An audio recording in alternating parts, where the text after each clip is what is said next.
But it looks like there's something wrong with Mike, though. He's over there all by himself. That is something I like about COVID time was everybody got their own table because I appreciate having my own table. Speaking of Hill Country Transit, I rode the hop yesterday to work and back. Did you use the app? I did. I have that. I downloaded the app, but I'm not done it yet. How was it? I woke up to a flat tire, so I was like, you know what? I've been meaning to do this, so I'm going to do it. And it worked out. Yeah. I've been meaning to do it, and I thought, you know what? I can get somebody to get me to work, but why not take the bus? So it was a good experience. So was it microtransit? I did the microtransit. Yeah, not really the bus, the van. Is your house in the?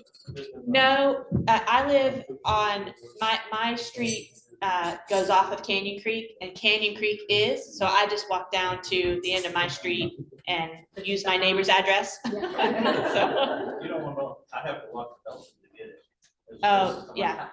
Well, when we meet here a little bit, I think that we can talk about the opportunities for expanding out that zone with additional resources. And I don't know, it was for me, it was a good experience. It cost $4 for the whole day. And so I know I have a personal passion around it because we work so hard on it, but hey, I'm proud of it. It's a much better service than it once was. Ready? I am. Before you start, I have one question. Do you still slow down or stop at the distance people? Yes. Yes. It didn't really serve any purpose for me. Yes. Canyon Creek. Yeah. I guess it's muscle memory. I'm going to go ahead and call us to order. Welcome everybody to the special call meeting of the Temple City Council for a budget retreat. It's about 9:15 on March 26, 2025. And I believe you have opening comments. I do have a few. Thank you. So as always, this is one of my favorite 2 days of the year is to get together and have some intentional time as we talk about planning for the resources that we need to provide to make sure that we have the services and the equipment and the infrastructure to support our community. So I love this this process. I love this time. I know this is a big ask for you to take 2 whole days out of your busy lives. So I wanted to start with saying thank you for being willing to spend the time with us. I think department heads also very much appreciate these days because it gives them an opportunity to share their needs and their plans directly with the city council. And I know they appreciate you really being thoughtful around what they have in terms of needs of resources and really taking that to heart and helping to make sure that those items get funded. And so thank you, first of all, for your time. I do want, as you might notice, I am not confused. I do have the 2020 business plan presentation up here because, and it's like 90 slides long. I'm not going to go through this whole presentation, but I pulled it up because last week we were, we had a staff budget meeting with our utility department, and it kind of inspired me to think back a little bit to when we first started this approach that we have now really adopted as how we do things. So as council will recall, because most of you were around the table, although we definitely do have some new faces, we started really this process, I would say in 2018. We began with the recognition that we needed to update our strategic plan. And so this is a presentation that I gave to you in the summer of 2019. So we did, several months of work together on the strategic plan. And this was the kind of culmination of that initial planning work about what the resources that we needed to actually accomplish the goals and the vision that you guys, that we had developed together in that strategic plan. So, we talked about that, if we want to grow up to be the city we want to be, that takes intentional effort. You can't just have a wing and a prayer and hope that things go well. You really have to be intentional about what you're doing. we talked about, you know, one of our favorite examples of this particular council who made some big choices that really have set up our community for success and have allowed us to grow into the community that we are today. And we want to set up ourselves for those same types of decisions that will help support the next generations as they lead Temple to a big, bright future. At the time we were underway, again, remember this was 2018, 2019 time period. So what I told you is that we had done a lot of work in the last decade of making plans, but then we had kind of had a break there for a bit. And we hadn't updated our strategic plan since 2002. We hadn't updated our comprehensive plan at that time, you know, in 10 years. So just the message here was that we can't kind of rest on our laurels. We have to keep planning, keep moving forward, because, and I think we probably didn't even appreciate the type of growth that was staring down at us. But just knowing that if we didn't do this type of work, that we were going to miss some key opportunities, and some of that would be difficult to overcome. There's a couple of years of, I think, Mayor, you've said this well before. I'm not going to do it justice like you do, but you know, a couple of years of missing the mark can impact you for more than just a couple of years in the future. Many years. So just so important to keep our eye on the ball and keep going forward. So we talked about how, you know, the great thing about being in Temple is that we have a history of taking plans that we've developed and implementing those. We don't just make a plan to, you know, planning for planning's sake. We plan to implement. And so we talked about, you know, an example of the downtown master plan and how many of the projects at that time were either completed or underway. And just as an example of this is who we've been as a community in terms of our track record of making a plan and implementing it. And this is who we want to continue to be as we talk about this strategic plan that we've just spent the better part of a year putting together as a team. How do we make sure we implement that? And this was y'all's beautiful faces at the time. Again, some same, some different. So again, I told you that obviously we had been in the process of working on a strategic plan, that it was my desire that the plan would drive what we do, that it wasn't just a checkbox to be checked. It wasn't just something that, you know, you should have a strategic plan, you do it, and then we never look at it again, that it would really become part of the fabric of how we manage the organization and who we are as a city. That it was my recommendation that we move away from our traditional budgeting framework of planning our budget just a year at a time, because really to effectuate the implementation of the strategic plan, we needed to be having a longer term planning cycle in terms of budgeting the resources that are necessary to accomplish those strategic vision. So this is when I asked departments for the first time to prepare their 6-year plan, their first year budget, and then the 5 years that go along with that for the longer term look. This is when Tracy and her team did the first heavy lift to make this possible by putting up the framework of where the resources would be for the next 6-year time frame. Because again, this wasn't intended to be a rainbows and butterflies, a hopes and dreams. It was intended to be something that we could actually implement with real resources. So we didn't want to put things on the table and say, well, I hope that maybe we'll get to do this. This is actually a realistic framework that we are able to achieve. And so this was my presentation on the accumulation of that work, that here is that 6-year plan with, and this was the first year that we saw it this way.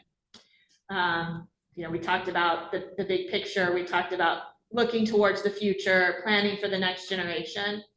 And then, you know, we've had some changes, some tweaks to our strategic plan since then.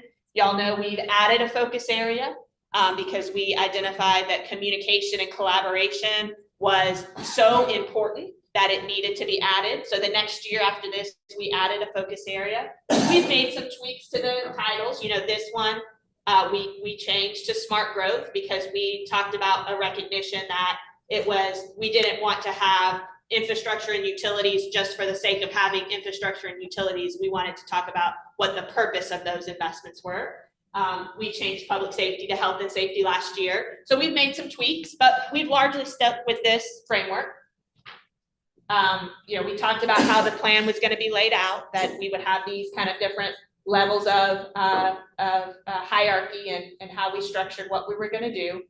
We had 9 goals initially. Again, we've made some tweaks to these over the years, but largely they have remained the same.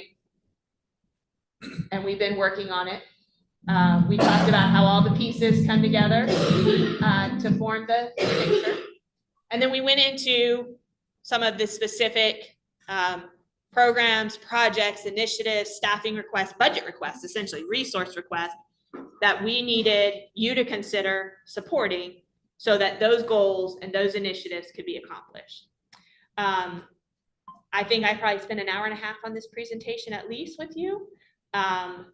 I felt like we were aspirational but realistic.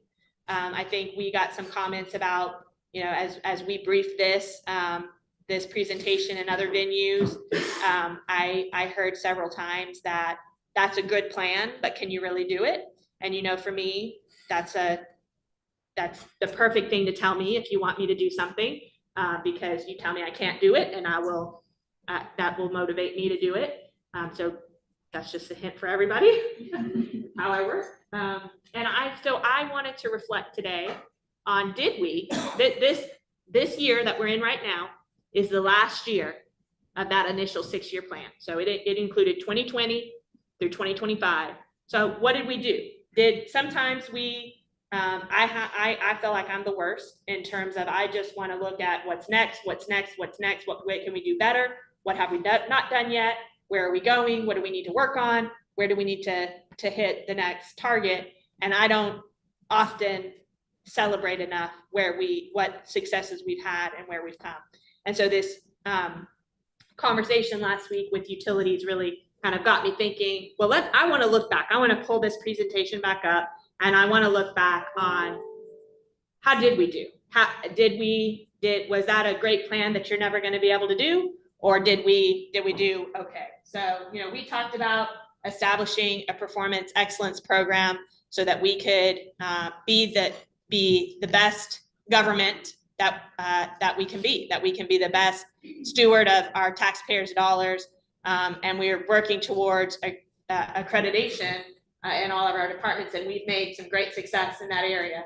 One of the most important things for you all was customer service. You're going to hear today from a new department that you established as part of this plan, customer care program, that is seeking to implement just this. So we built the airport executive terminal. We've hired the professional staffing for that. We've created a consolidated communications and marketing department. You'll hear that it's time for a new city website. So we did this, and now it's time to do it again. We invested heavily in technology. We accomplished all of these projects. Y'all did Lion's work in terms of employer of choice. You have been so supportive in helping us create an environment that allows us to attract and retain the best and the brightest in terms of compensation and other programs that you have really been willing to invest in. So I think we have gone from some of the lowest paid opportunities in the region to some of at least middle of the pack, if not leading in many areas. And that is a credit to your leadership and your willingness to do that.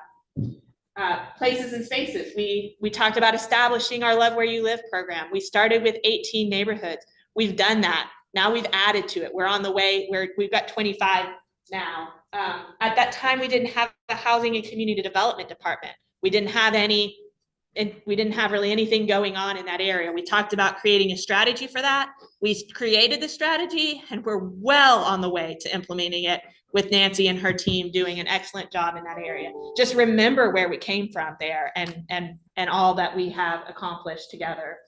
I think we had 2 or 3 Transform Temple people. We've really been able to build up a strong program there under Buford and his leadership.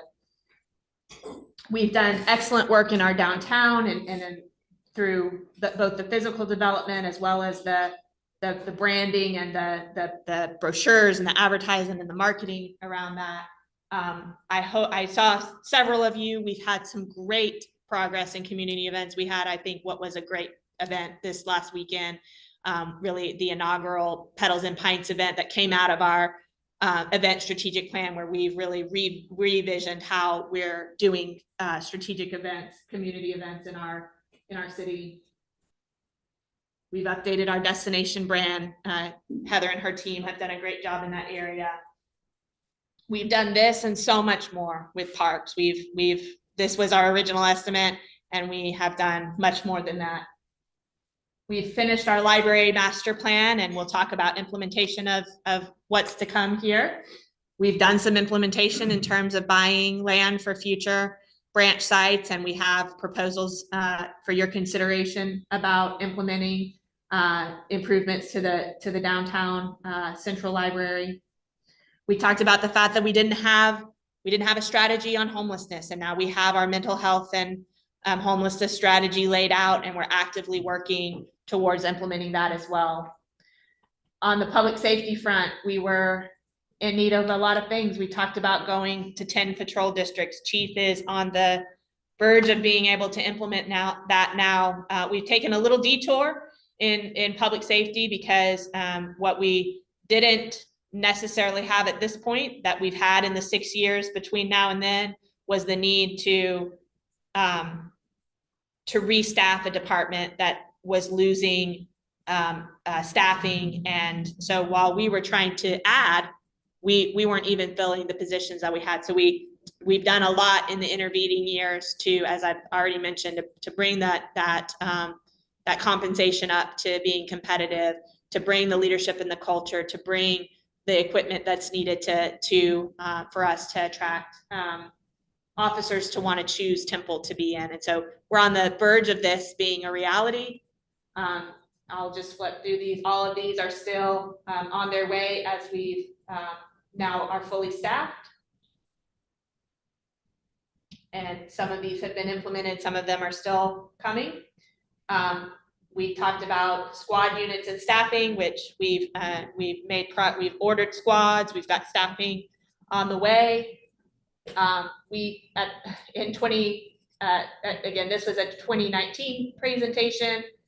We've ordered a lot more fire trucks than this. So this is what we thought we needed back then. A $15 million public safety package. We just talked about that last work session. And so that we've got lots of progress made there. We've opened the new updated animal pet adoption center. We've added resources for code compliance. And then last but not least, we've completed our mobility master plan. This number, we've blown it out of the water. Even I think this year is 86 million. So y'all have done that and so much more in investing in mobility. Street maintenance, recall that when we had this conversation in 2019, we had no operational street maintenance program in terms of slurry seal or anything like that. We were relying on transportation crews to do, pothole patches, crack sealing, or bond funds to do major mill and overlay, both of which are important, but missing a very important middle part, which is to do that shorter term maintenance to preserve pavement at 5 and 7 year intervals, so you don't let it degrade to the point where you're having to rebuild the road. A stitch in time saves 9 kind of concept. So we had no O&M funding for street maintenance at the time. We put in a program to build that. We are at $1 million, I believe, this year, and climbing to where we need to be going forward. And so y'all established that program, and we're well on track there. We have a concrete crew. Remember, the policy that we had at the time this presentation was delivered in 2019 was that if, first of all, we're spending millions of dollars building new sidewalks and trails and asking our development community to do the same. And at the same time, we had an official city policy that if a sidewalk section fell into disrepair, that we were gonna take it out. That was what, because we had no, we had not resourced our teams to do anything but that. That was what we were doing. Hey, Brent. Yes. Back one, Mhm. we got that fixed. So, Yes, yeah, last month, Kenny's team went out and fixed that, so. good job, Kenny. That's good, I didn't know that. Sewer overflow reduction. At the time that we gave this presentation in 2019, we had over 300 sanitary sewer overflows happening a year, which is just completely, in my mind, unacceptable.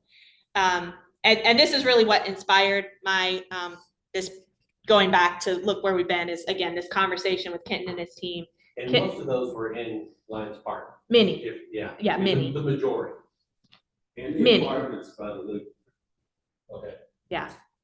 I'm not sure if I could say the majority, but many, lots of them. So, we have done so much work in this area. Mayor, to your point, Lions Park, was largely remediated through some major capital investments. We are done with this project. This project has been on the books since before I started working for the city 17 years ago. This is Bird Creek Interceptor. So this project has been complete.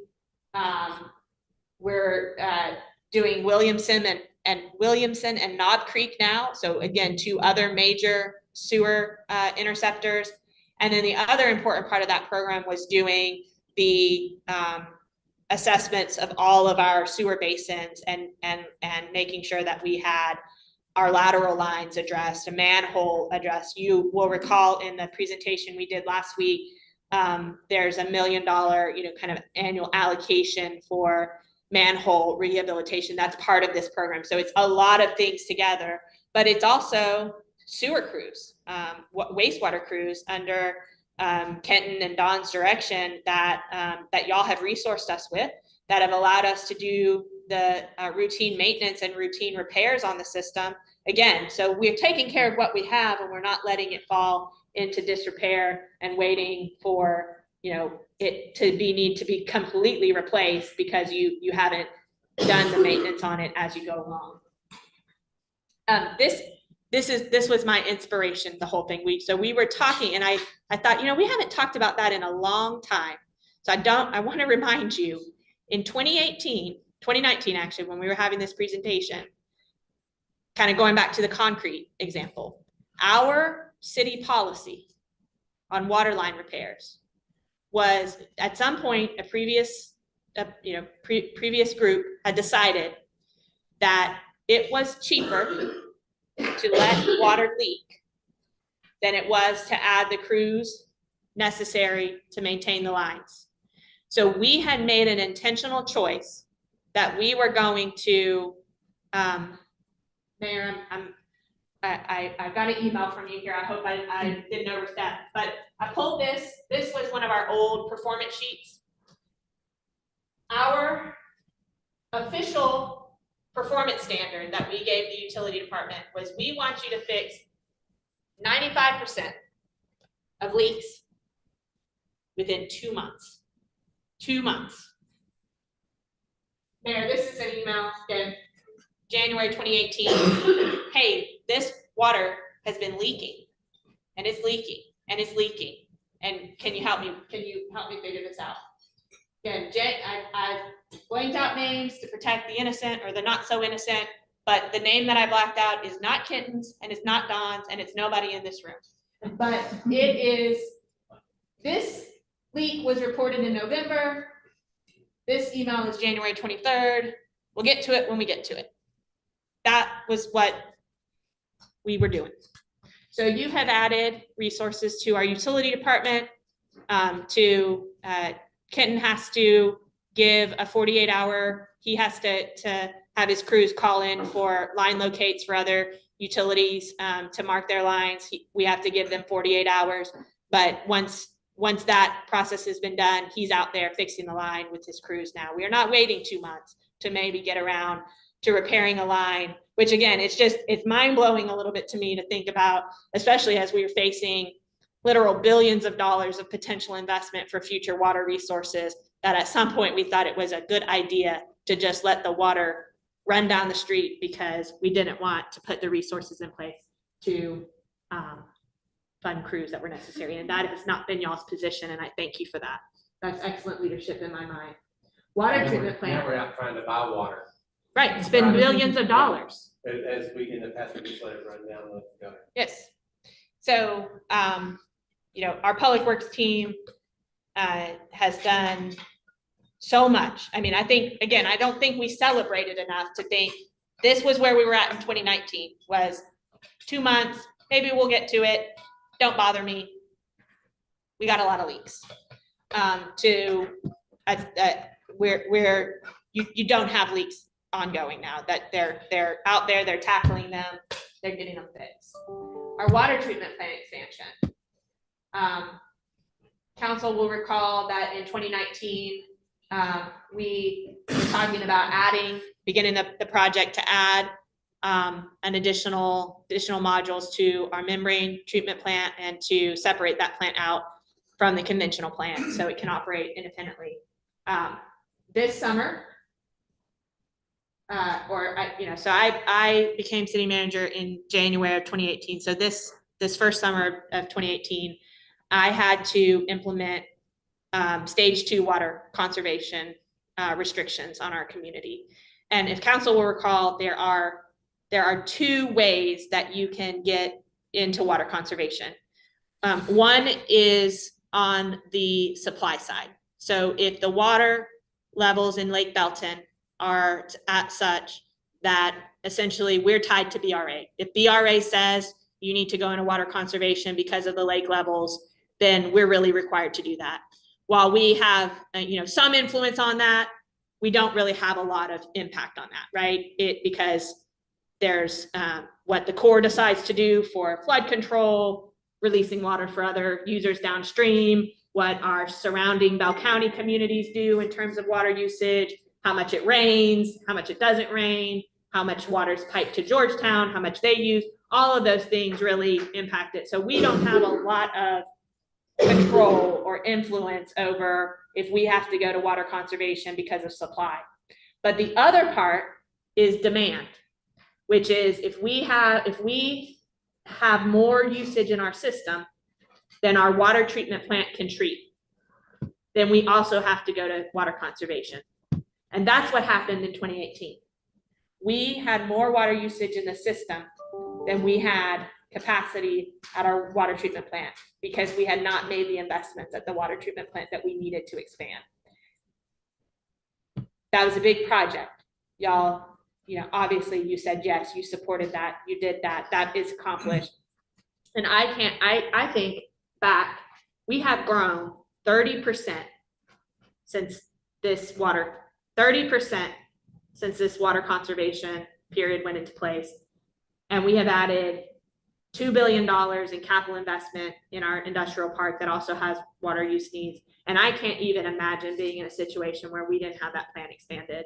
And again, we were behind the curve here, but we got that done. We're about to finish, we're about to kick off the BRA or the Temple Belton plant expansion. We've talked a lot about solid waste, made lots of investments there, had some setbacks with equipment availability, but on our way there soon, should receive those very soon. We built a new recycling center. We've implemented utility modeling. And again, I didn't really, I think, even fully appreciate that what this growth was going to feel like. Again, we have grown 31% since this presentation was made. And I think that my last message before I sit down is I thank you for letting us plan this way, for leading us in planning in 5+1 or 1+5, because I honestly don't know how we would do it if we were kind of focused year to year like we once were. And so as you hear today from all of the departments, today and tomorrow from all the departments, looking forward to what's next, I just wanted to remind you what all we have accomplished together because of this framework and this style that you have invested in. And I think that we can say it has been a success. We have kept our word in terms of that we were going to let this drive what we do as an organization, and we were going to be accountable to it. And we have made some really significant progress for our community. And there's so much more to be done. And there's so much more exciting things that we'll talk about over the next couple of days, and not so exciting, but necessary. But I just wanted to reflect before we got started on what's next and all of the needs that we'll need to consider together as we plan for the next 6 years, that we have made so much progress, and just have that perspective as we go into where we're going next. So that was my opening. I'd like to say a couple words if I may.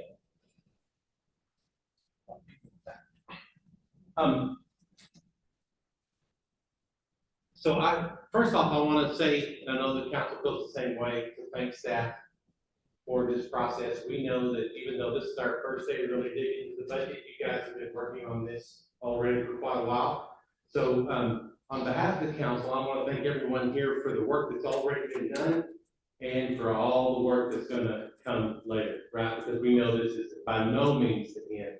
And we just sort of pick you guys up along the way. We know that y'all are in there every day, crunching through the numbers, figuring out what your departments need.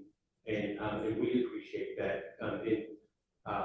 That makes our job a little easier, right? And we truly appreciate that.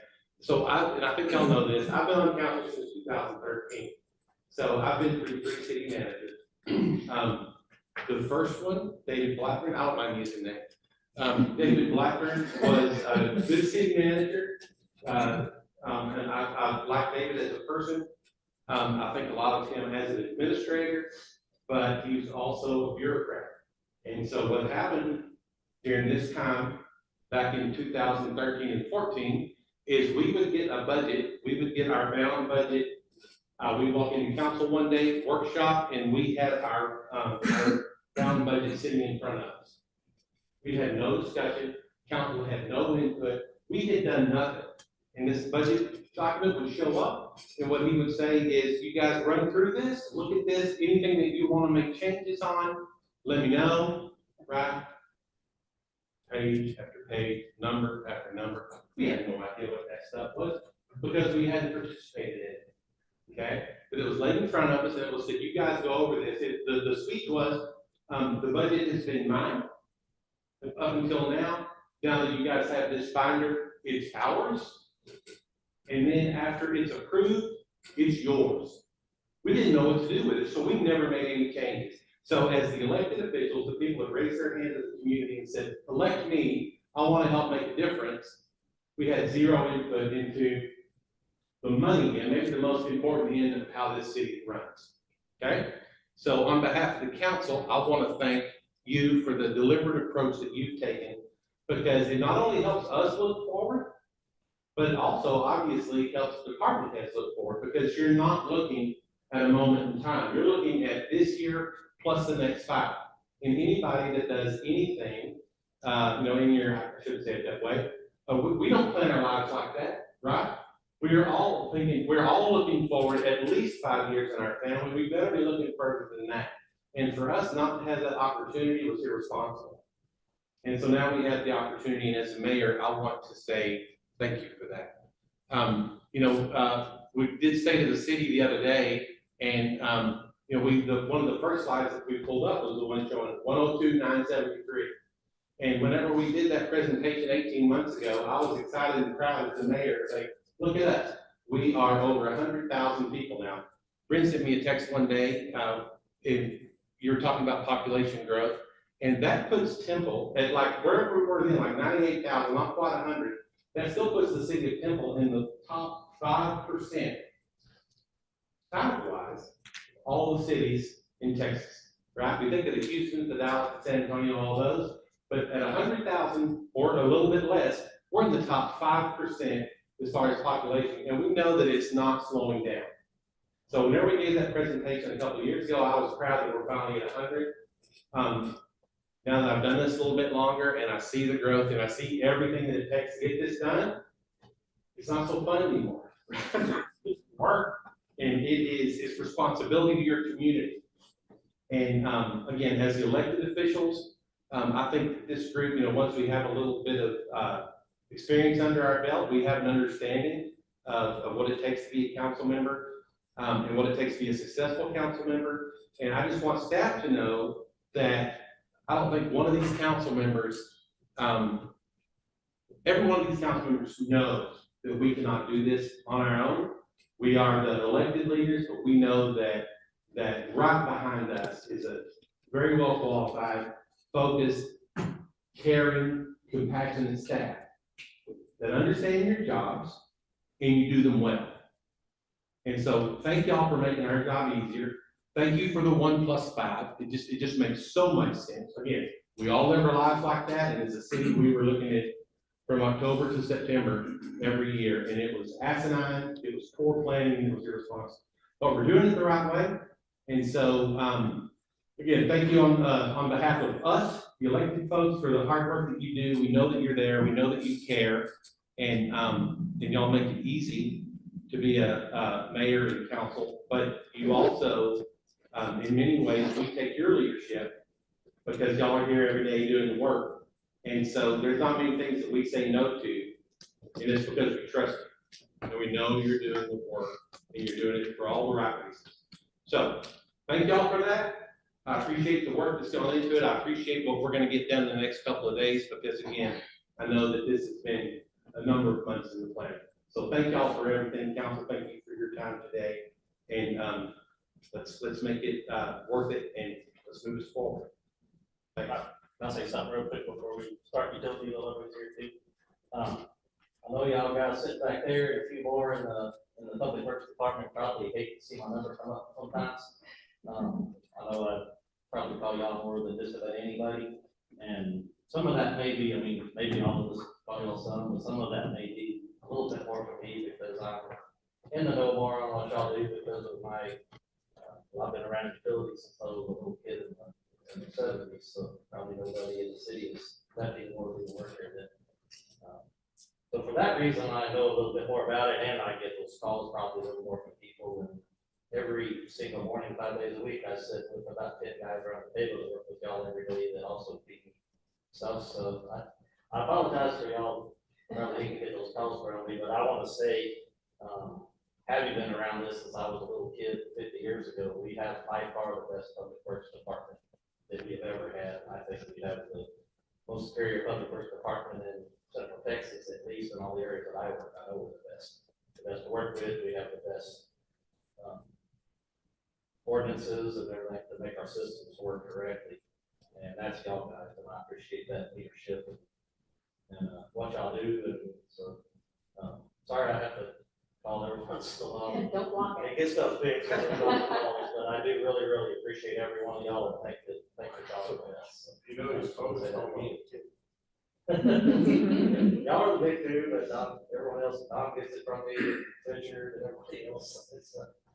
It's around, but don't think that I don't like y'all guys or respect what you do or think y'all are doing a good job when I do that. I just think it, as an elected official, and especially with one that has a little bit of background in that, and it's my responsibility to watch that area a little closer maybe. So, but I do appreciate what y'all do. So thank you. So in terms of resources, you have all of the presentations for the next couple of days in front of you. So if you want to take notes on those or just have those to reference back to. And then you also have a copy of the details of the 6-year plan in front of you. So if you want to reference a particular resource is currently budgeted, or if it's there, that's also in front of you now. In terms of, from my perspective, what I'm needing from you for the next couple of days is for, again, for you to listen to the needs of the departments that they present, and then it doesn't, I'm not expecting kind of you to have anything immediately, but just as you reflect on what you hear, if you can share with me things that you know as particularly important to get addressed sooner rather than later. If there are things that you feel like we are missing and that we haven't covered, that would be an area that would be really helpful to me to know. And then if there's anything that you hear that you're like, I don't understand that, or I don't agree with that, or I needed more information on that, that would also be helpful for us to know. So this is, as Mayor mentioned, kind of our first step in our process together. The departments have been doing a great amount of work with the finance teams to get us here today. But this is really kind of their first chance of making a presentation on what they see as their needs for the next several years. And so what's important for me is for any feedback that you can give me on, where your priorities are, or what we might be missing, or where you feel like we might not be heading in the right direction on a certain item. So that is my task force for these couple of days. Thank you, Brent. Thank you, Mayor. Thank you, Tim. Richard and I also have budgets, but you're not going to see those presentations today. They're pretty small and they're not as fun as talking about transportation and utilities and solid waste and fleet. You're going to see a lot of asks, and that's, as we all know and have talked about this morning, there's a lot of growth to respond to, and also a lot of we haven't asked for enough in the past. So I appreciate Brent touching on that. So we'll get started with utilities. All right. So the fun stuff is at the end of my presentation. So if I go a little fast, please interrupt me, because I got the end in mind here. So this is just some background. You have it in your packet of what we do. We get a lot done with a few people we have, but we've gotten a lot better at it. So this is just an overview of the system: 12 ESD, 6 reservoirs.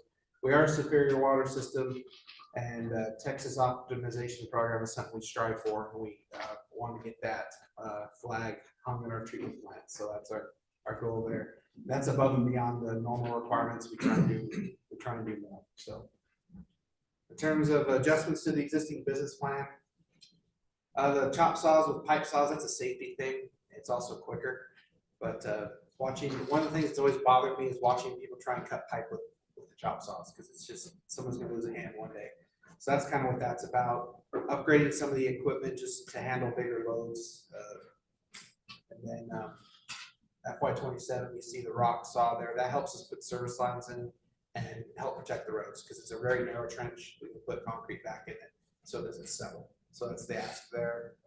The upgrade to a full-size excavator, that's to lay more mains, basically. We're getting to where we lay mains. Sewer, we can do a lot easier than we can with water, but eventually we'll be replacing mains. Small diameter stuff, not the big stuff that gets spit out, but that's the idea there with the excavator out in FY28. An additional crew member to help with that, a skid steer to help with that, and then we're eating up transmissions in some of our trucks because we haul heavy stuff, so we need to, as we're replacing trucks, upsize them to a diesel so that the transmissions last longer. Just the ones that are hauling heavy things. So that's the idea there. Wastewater, it's basically very similar to water. A truck that needs to be replaced that was left off the list. The chop saws again, a concrete bucket to help us when we go out in the fields for manholes and things like that. A skid steer that we already have, but it needs to be replaced. That was left off the list. We wanted to add that. A jet trailer upgrade. Those jet trailers help us keep the sewers clean. Brandon mentioned the large number of sanitary sewer overflows. We're she said like 330, we're down to like 70. Our goal is 0, but we've made some progress. We're like in the mid-70s, and these jetters help with that, as well as some operational changes. So when we want to upgrade that last one, and then keep the other ones a trailer. Another full-size excavator, that's a little earlier because we are replacing sewer main now. We can because there's no design. It's right in place of where the old one was. So we go out there, find it's destroyed, and replace it. If there's any engineering, I go out there and look at it until an additional crew member to get better at laying mains, a compactor to help get the soils a little bit better. And then again, larger trucks as we haul, we don't want to destroy the transmissions. This is I'm going to spend a little more time on this one. Treatment business plan. A lot of these are triggered by the new membrane plan, so that's a little bit different. Triggered by what? The membrane plan expansion. Okay. There's times when we're just running the membrane plan, whereas for the past 50 years we've had to run the conventional plant. We have had no choice. Now we can shut that off, and we do. And so when we run just a membrane plant now, though, there's no pre-treatment. There used to be pre-treatment. That's what our clarifiers were in the front. Now when we run the membrane plant, there is no pre-treatment. That's created some problems for us operationally, and we're going to touch on some of that. The spare membrane compressor, that's just because that is such an important piece of equipment that we want to have one available. UV OptiView instrument that helps us see the new UV system a little bit better. We can see deep down into it and we can respond more quickly. The plate settler storage, we've had to start adding chemical at the plate settlers because of without having pre-treatment. That's created problems at the plate settlers and recycling the water. So we've had to start feeding chemical there. This just gives us storage. So instead of having to lug the totes out like we do now to make it work, it's an actual storage place out there that we can just feed it. The monochloramine analyzer, POE means point of entry. That's where basically the water leaves the plants and enters the system. That gives us the ability to balance our chlorine feeds a little bit better, make sure we have the right ratios of free and total chlorine and all that. So that helps us there. Clear well isolation valve, that's leaking. Well, we haven't had the option to fix it until now, so we want to be able to fix that. And then a membrane plant hoist, that helps us with the new strainers that are ahead of the new membrane plant now. Replacing those with our typical crane doesn't work, they're too tall. So this will give us the ability to replace those more easily, as well as some of the other motors in the area. So that's what that hoist is for. Can you, so I'm looking through this 54-page document. What page budget? I'm looking through the 1+5. What page does this presentation start on as far as the numbers? Well, And so utilities. down the left-hand side, Yeah. you know, facility service, etc. Utilities covers, water, I'm just trying to follow the numbers in the, or are they just scattered well, throughout? these are things that aren't in the business plan that he's presenting. So Okay. what he's asking for is these to be considered to be added. So you're not gonna find these numbers in Okay. here. This is what has been adopted. But in terms of his resources, they're in wastewater collection, which is page 49.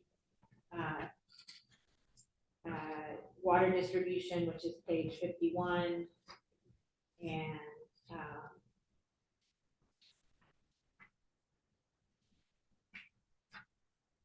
yes, it looks like 49 through 54. Last 4 or 5 pages. Yes, I don't know if it's grouped with that or if it's alphabetical. Environmental programs is part of that too, but they're minor for sure. yeah, thank you for that. Yeah, Trying to find it. Sorry, Mayor, I apologize. I didn't realize we didn't have that context. Sorry. Yeah. With all of this money or items that we need to purchase in the future, how do we do that with, how do we shore up the money with Belton? It's 75% of that Temple Belton plant being ours and 25 theirs. How do we shore that part of it up? This is all water treatment, so they're not, Belton's not part of water treatment. This is, Wastewater. yeah, wastewater is a different beast, but we're gonna talk extensively about that in this Okay. presentation. So I'm glad you brought it up. Yeah, well, I'm just unfamiliar with all that, then I'd like to know. Yeah. He Sorry. has, because part of the plan is to assume operations of that, of our treatment plant. He's got quite a bit of content. If we don't answer that question, then that will come back to. Okay, great, thank you, yes. Because right now, there's a VRA is a contractor That's that's running it currently. That's correct. So the thought later, and I'm not trying to, just want to be sure I clarify, see, that's a joke. I want to be sure I understand. So VRA is the contractor, and then so this 75-25 split with us and Belton. If VRA is no longer the contractor and we take it over, who is we? Is it us and Belton? And keep the same partnership? Are we purchasing out, or am I getting? Sorry, I saw. I would recommend that we get to Okay, that point in the that's fine. Yeah, I got it, presentation, I got but it. if y'all prefer to talk about it now, No, then I don't. I would say we. That's what I do. Sorry. Go ahead. Forward thinking, that's good. Yeah. Not very far, like 15 minutes. This is future items at the treatment plant. pump station and EST locks, we need to make those uniform. The raw water intake aeration, this is again triggered by the new membrane plant not having pretreatment. This is a cheap way for us to entrain the air and the intake water to try and get some of those things out. And that helps us with taste and odor issues specifically, but as well as oxidizing other things. So it would be really good to have that in there as soon as we can. We find ourselves, without the pre-treatment, we find ourselves in a more reactive, necessarily more reactive mode, whereas before we could see some of these things coming and address them, now it's just on us, and basically, then we have to react. So that this would help us with those issues. Conventional plant piping realignment. So we started to fix the 30-year leak in the bottom of the conventional plant that we could never address because we couldn't shut the plant off. We've figured out what the issue is. We haven't yet fixed it, but we're planning to. But during that whole process, we found piping that was not what it needs to be. And so we need to get that fixed because our sampling location is a little bit off because of the piping. It's not a huge life safety issue. There's other checks in place, but we'd really like to fix that because it's just not right. So, and then the other, $200,000. hopefully, Ooh. it's that steel and concrete pipe. It's great pipe until you have to modify it, as you know. So, Trust me, yeah. So, I know the issues if we can do it for that. That's good. yeah, it's basically, Colton could probably explain to me. It's just basically realigning it in one location to try and get it to be sampling right. So, Mike, are you saying you charge more?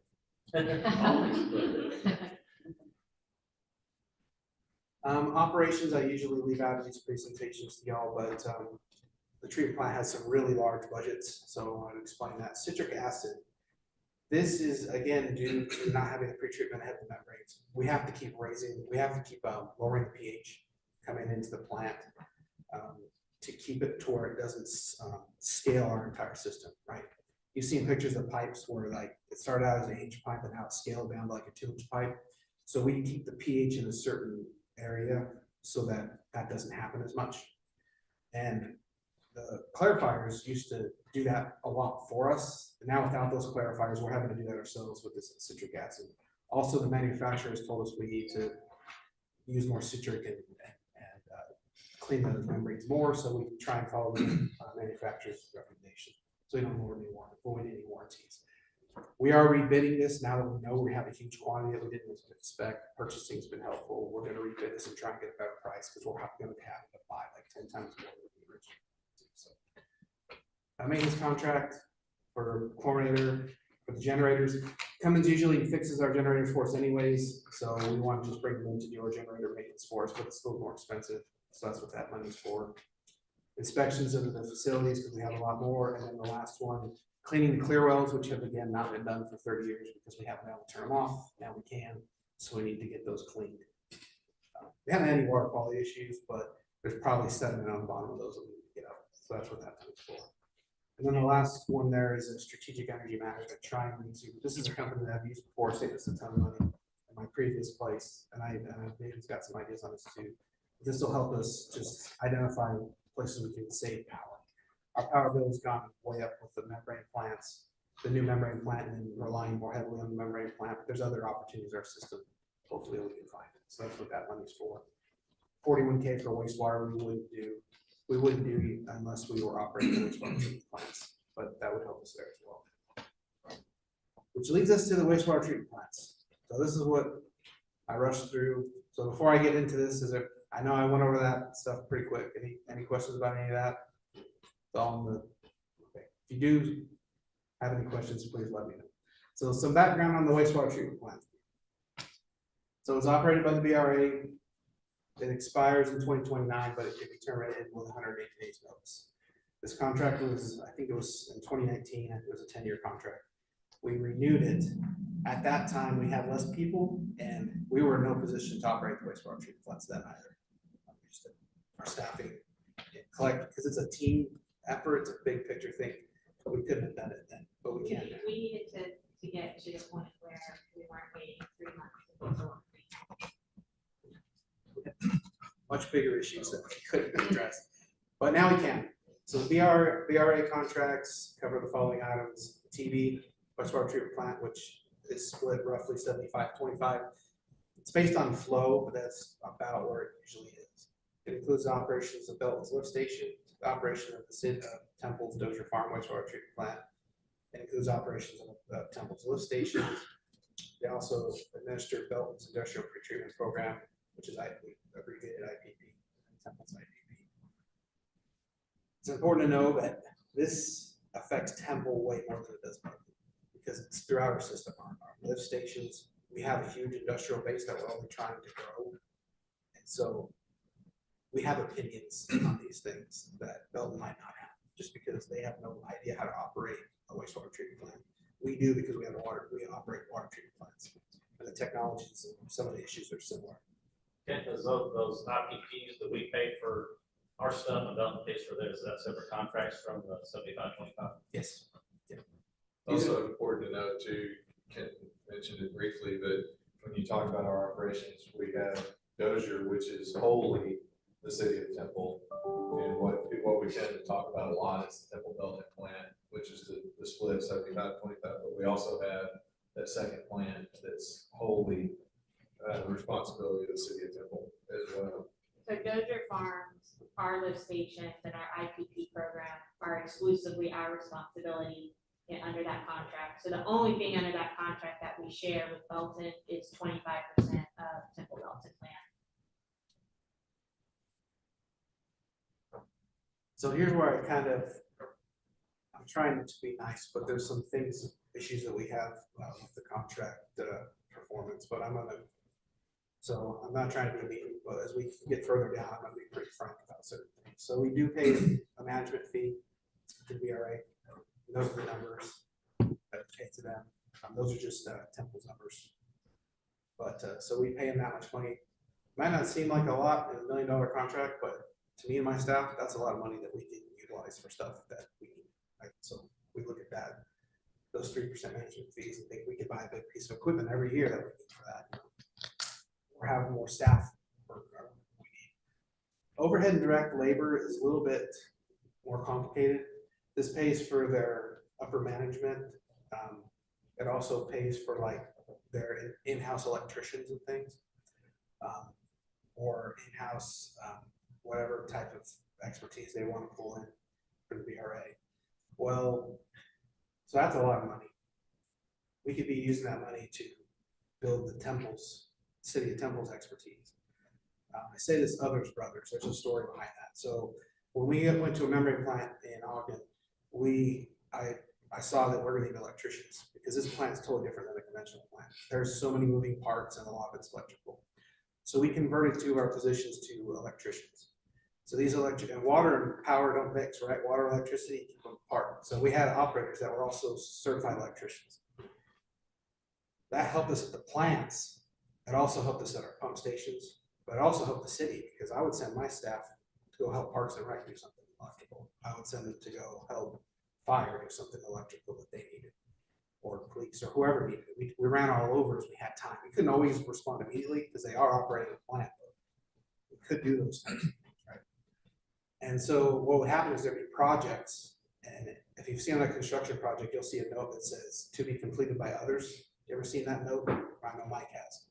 Well, we started calling ourselves the Others Brothers because we would be the people doing all those things, right?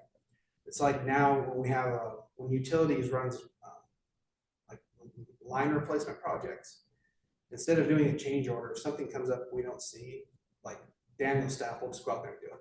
So we don't have to change over the contract. We can do all that stuff ourselves. So that Others Brothers mentality is nice because not only does it benefit utilities, which it would, but it would also help the rest of the city, right? We had a master plumber up there too, as well. And so he did a ton of plumbing work to help the courts or whoever needed it. We ran all over. So they call us the Others Brothers, which is fun. So that money could be used to build those things for the city of Temple instead of for the BRA. We overpay about $1.5 million every year. It's like overpaying your tax return. People get excited because they got a huge tax return. And I'm like, I want my tax return to be 0 because I don't want to loan the government money interest-free. So I don't know if we have a guess on that, but 1.5 million. It varies from year to year, and that's paid out. We always true up in, November. I know that one year it was pretty large, but it's not always that big. Not exactly.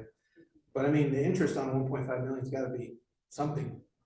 But I mean, it's gotta be, I mean, not 1.5 million isn't collecting interest the whole year, because it accumulates throughout the year, I get that too. But I mean, there's gotta be some money there that we could use for internal things as well. Material costs are lower for the city. We purchase high volumes at our water treatment plants, so we get better pricing. We also, all the contracts and things that we would need to operate a wastewater treatment plant, we kind of already have those in place, so it's not hard for us to just piggyback off those and transition over. We're repeatedly in non-compliance in the wastewater treatment plants. We've been fined by TCEQ. Some of that's our plant is loaded heavily, especially TV. Some of it's just, I like urgency. Sometimes there's just not the urgency I like to see. For instance, like adding instrumentation, we pushed for like 3 years to get ammonia detectors added ahead of the plants because we were having a problem with ammonia. And it took a long time to get those done, right? Well, like today, here's another story. We suspended taking septic and like porta potty waste because we're in violation, right? Suspended for 6 months. Well, today we were requested, hey, can we extend this another 6 months? And we asked the questions like, well, what's the data show? How much of a difference does it make? The response is, well, we don't have any data. It's like, well, we gotta have data. We gotta know what's going on. You know, we're wired that way in water treatment, right? Because we need to know. The margin of error is 0 for us. Drinking water has to be safe. And so there's just a mentality that I don't see. Like bringing equipment online at Dozier Farm. Dozier Farm's ready for 7.5. Most of the equipment was abandoned like a long time ago before I knew it. You know, think about Texas. A long time ago. So it's just sitting there. And so we're having all these issues at Dozier. It's like, can we do anything to like bring these back online?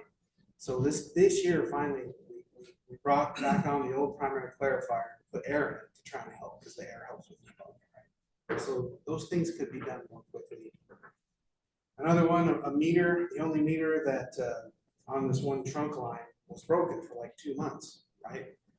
So if this meter had been working, we could have trusted the data. So it would have told us, hey, you have no flow in this trunk line, but we didn't know that. So basically, all this flow is coming down, and it's getting pumped out onto the ground into creeks, basically, and it's not being caught. I think it was finally caught because we drove in on a Monday. I think it's happening on the weekend, and it's like, what's that smell over by Dozier? It's like, why is there such a bad smell? And so we go. I think we found it, or maybe they did, but we ended up finding it on Monday morning. It had been pumping all weekend, and so we were like, man, this meter needs to be up. It can't just sit for 2 months. It's important information. Pre-treatment ordinance adjustment. This is when I first got here. Basically, we were maxed out on our industrial use in Dozier, and so David Olson basically made it clear that we're not telling industrial users no. So it's like, okay, I got to think how we can do this, right? And so the city, with David's help and knowledge, we adjusted our pre-treatment ordinance to reallocate how those things are calculated so we could bring in more industrial users, right? That was the city that did that. Even though like we're not over the wastewater treatment plant, we're not over the industrial treatment program, right? But we did that because there's that need that we have. We know we have to do this. It's not an option to just not expand. When we were recruiting East Penn, the RA representative that does our IPP program told them they couldn't connect to the wastewater system. That was just like, it's not, you can't do it. Not here's what you need to do. But so they are in the line on the same philosophy that we are in terms of how do we make something work? How do we accomplish our economic development strategy through either, creative work that these guys did to get us to, having more capacity, but they don't care. So, because they're not having the same goals that we have. So he just said, I got a call from, at the time it was before Adrian, so Charlie said, hey, you guys just told me to get this. And, it's like, no, that's not gonna work out. But we're just on different worlds. I do think it's important to make sure we say out loud too, that none of this is to say that the RA is doing a bad job. Right. They're not incompetent at what they do. They're fulfilling their contract, but the challenge that we've been issued by council, to me, is to take that next step. What's next? How can we be a bigger, better, and more efficient city?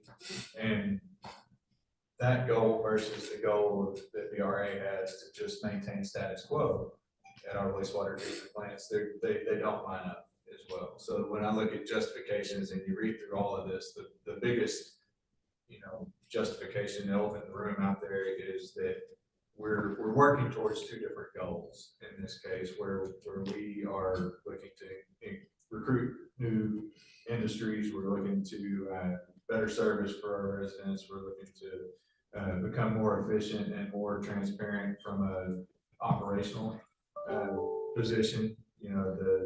The operational philosophy through the BRA is more along the lines of previous century, where it's less technology driven, more mechanically driven. And our goal then would be to take that into this next century and say, what can we do to make this bigger, better, and more efficient than it ever has been before? And I believe we're ready to take that step to get us there. So that, I think that it's critical that we have that understanding that no one's saying BRA is doing a poor job at what they're doing. We could continue this contract and we can be successful doing that, but we can be much more successful, we think, as we take that next step and assume some of those roles in-house rather than continuing to contract out. And when we entered into the contract, we absolutely needed it. I mean, we were not in a place where we had the organizational capacity to self-perform. How long ago was that? Well, they have been contracted out for a long time. We previously had, DRA has managed Temple Belton for, I'm not sure when the original contract, but a couple decades. CH2M Hill had Dozier Farms, so we had two separate contractors. And 2011, do you know when we consolidated those? I can't recall, but at some point we decided we want one contractor to do both plants, and so BRA won that bid. And then we have most recently renewed the contract. And in our current business plan, we show that our plan, which we have had on the docket for, several years now, is the goal to assume operation. We have it slated for FY 2027 is when we would bring that back in. But we are proposing to consider that sooner. Do they know that? Oh, yeah, we have been in close contact with them over, as we've been talking about this over the last few years. We wanted to have this conversation first before we, initiated any conversation. But yes, they are aware that our plan is to transition the operation to in-house. I've got calls there where They I've got calls about it. They're very. they prefer to keep the contract because they make money doing it. So they, they advocate why they have, why we should consider not bringing it in-house. But we still believe that the TCEQ fines, if they would have done what we requested of them, would not have happened. See, those fines stem back, I'm worried we're gonna get more fines, but yeah, having additional instrumentation or thinking things through certainly would have helped. Those fines were those were older, 2021 or something like that. But we're still in violation of the plans from ammonia. I think we got notified this month, we're in a violation again. So they've been told to do the things to fix it, and they haven't. We asked them, yeah. Again, it's just a different philosophy. And then you'll see like later in the presentation, like we want to hire the people. It's not that the people are bad. They're not. They're knowledgeable in their own way. It's just taking the next step, right? Doing it better. So that's like David said. They're not awful. They're not dumb. Or it's hard to like explain these things because they're not that. It's just they have a different way of thinking, and we kind of want to bring it forward. And that's from the higher up level that's discussed that way, I think, and soon, if we bring some of those same people in, we could get them in line with what we're doing, so. Yeah, it's a switch in philosophy at that point. Even as we talk through this year's budget, you're gonna see requests from Don Staley going into the challenge that I gave Don and his team coming into this was we don't, and Brent's told me the same thing as we talked through some of our solid waste quotes. We don't want to be in a position where we're working in the margins. We shouldn't be working in margins, and we shouldn't be gambling on, hoping work comes in just a little bit short of the people that we have. We need to have the right number of people to do the job. So as you take that philosophy and move it forward, when we don't control that destiny, it makes it slightly more challenging to make sure that you're not working in a margin somewhere. You can't guarantee that no violation occurs, I don't think, but I do feel comfortable that we would have exhausted every effort that we had to make sure that a violation doesn't occur. And then as we move into the transition process discussion, it's also important to note that as you leave here and start thinking about these things, keep in mind that this still requires a lot of coordination, particularly with Belton, their city council. That we've got to work to make sure that they are comfortable. This isn't something where we're trying to railroad Belton and say you're gonna get in line with what we want to do. We want to bring them along with us every step of the way. So they've had some early discussions about it. I don't believe that their council is completely up to date on it yet, so we are planning to continue those, but it's kind of is the horse pulling the cart or is it pushing the wheel up?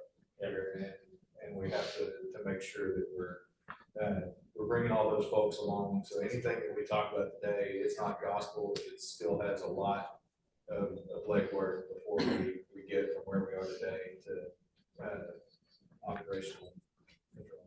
We'd be looking with Belton at us running the Belton plant and them paying us. Yes, that's the hope. Unless we're open to alternative proposals, if they wanted a joint effort of some sort, then we're going to entertain those things and we're going to have those discussions. So There's already certain elements that, like insurance, for example, the city covers the plant in its totality and we bill them a share of that. So it's not outside of our process already. Direct expenses that the city of Temple takes on that we bill them for that. So we, as David said, we have a 6-month notice period in our contract to give the RA. So it will be 6 months from whenever we decided the right time to be contractual. And then practically, we need to work with them in good partnership for a proper transition. Again, our hope is that we could offer employment to any person affected by the transition. We would need to work closely with the city of Belton. And again, we have this currently slated for fiscal year 27. So, next fiscal year is 26, remember. So this, the reason though that the primary reason for, in my mind, for potentially changing is, as y'all know, we're about to award contract for expansion of Temple Belton plant.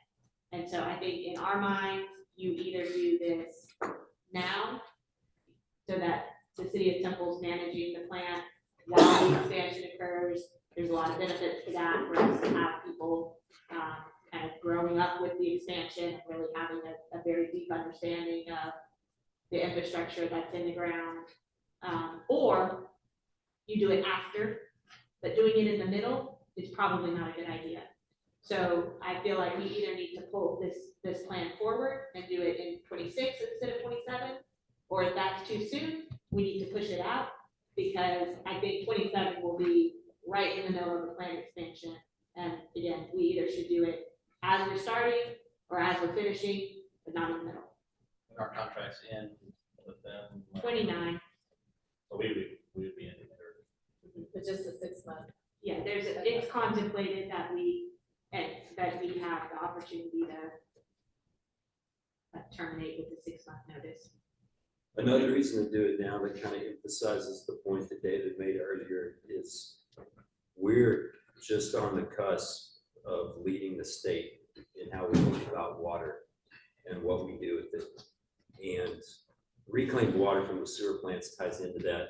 With sewer treatment, we're not gonna move forward in the same way that we are moving forward with water. And it also kind of plays into it because reclaimed water from the plant is something that you use for your water resources. So it would be very frustrating to have to pull this portion of it along into the future, and, you know, forward ways of thinking.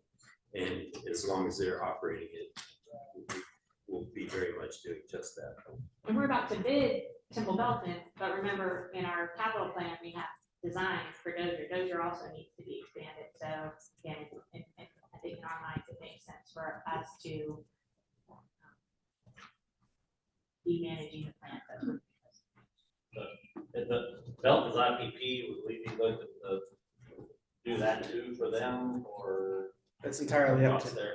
Yeah, that's up to them. I'm sorry. That becomes part of that back and forth that we have with them, but, you know, what does this look like? We have no intention of leaving it high and dry, so to speak. You know, What with that, with the injection stuff that we're looking at, and they have to make sure they do that for what we need. That's part of the equation. It is to some degree, but it's really part of the equation more so just for the plant to continue to operate efficiently. We have to get our MVP right. And for us to be able to have those opportunities in the future to make sure that we're accommodating growth properly, we've got to have that activity right. Honestly, it does no good for us to do it right and Belton not, or Belton to do it right and us not. So really, it becomes a single plan. It's just implemented.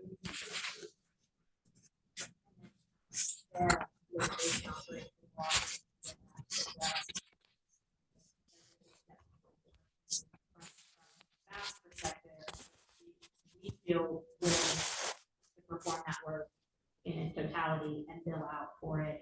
But, you know, Belton would prefer to take pieces, you know, and do it a different way. So we would Obviously. be working with Belton. That's something I hadn't thought with if we get that for the injection, where does Belton fall into that? Do we have to give them 25% of that water back, or is that? I think it's at a discharge, so it would, if they wouldn't have rights to it once injected, but if they wanted to, we could only inject 75% of what's. Okay. If that, The- unless we entered into Unless we some did. separate. Because we do pay them 25% of what we get for Panda, right? There's room to drop a pump and take roughly 25% of the discharges. Anyway, guys. They want to. I mean, that was part of the previous phase of construction. So it sounds like that let's say it a different way. What's the fiscal impacts to taking it over? I see that you have 3% management fee. Those employees, in a perfect world, those VRA employees will become city Temple employees, et cetera. So is there a big, I know that, and having control is worth something, but is there a big financial impact with moving the management over to the city of Temple? In my opinion, it's largely financially neutral. Yeah, We pay the sounds like it. contract, we'll take that in-house. You know, there may be some savings in overhead. There may be some additional expenditures that we, again, because we want investments that aren't being made right now. So I'm not gonna say, you know, Sure. exactly, but in terms of, I think any additional expenses would be intentional decisions that we Right. wanted to make the investment versus it cost us more to do what they're doing. Okay,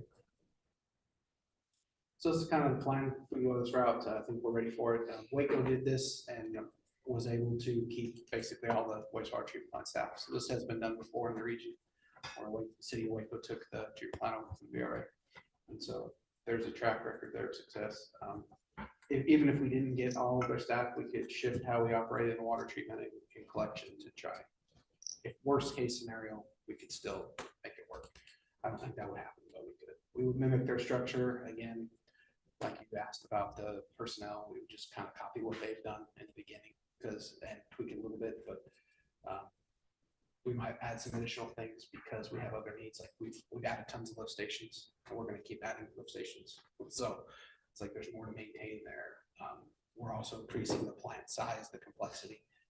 Once the plant's done, there's a lot more there at the wastewater treatment plant TV than there is now, so it's more complex. So there's some things to consider there, the additional wells, the reuse functions. Again, we're gonna get some synergy between water treatments and sewer treatment as well, because we'll have additional ground storage, ESTs in the water system that we can get some good things working together there and do some good things. So Approximately how many employees they have? I've got a whole, they have like, I have a whole spreadsheet that has it all lined out. I think they have like, is it like 11 operators, and then they have 3 managers, and then they have the 2 IPP, somewhere in that 15-ish, I think. Yeah, 15-ish. Is there any people that they employ that on a higher level that work with a lot of other, that are over a lot of other communities that we would lose? They do have employees that operate on kind of a regional type basis, so they visit our plant, and they visit other plants as well. We have to take that Yeah, in-house. we would need to take that in-house. We feel Would that be new people we for feel us? pretty comfortable with the leadership team that we have in place. There's probably some middle management in there that has to come into play. So that would all be part of that same structure. But then keeping in mind where they have a team that's bouncing plant to plant, you can draw that in a little bit. It's focused only on our 2 plants. Get some economies of scale there. I know that I've already asked my share of questions, so I'm a contributing factor here, but we are 2 hours in and 30 minutes behind. So I think, that is really what we will need, your input on, if you are supportive of, accelerating that a year, because we will need to get started on conversations with Belton and BRA, if we are to accomplish that pretty soon. So that decision needs to be in advance of other decisions you make for budget. but this wouldn't happen 10-1. I mean, this would happen, maybe in the actual year 2026. Yeah, I would say probably calendar year. Yeah, okay. I just want to make a point. This is how Kit staff thinks about water treatment, and this is what they've learned that they need at that new membrane plant because they operate it. And it would be great to have this kind of thinking and this kind of operating knowledge affect the construction of the next phase and the change orders along with such and everything. And I also, this one right here was a really big deal, a big frustration. They were not proactive about getting the lift stations running. So we had to really kick them in the butt on that with Jennifer Henniger's.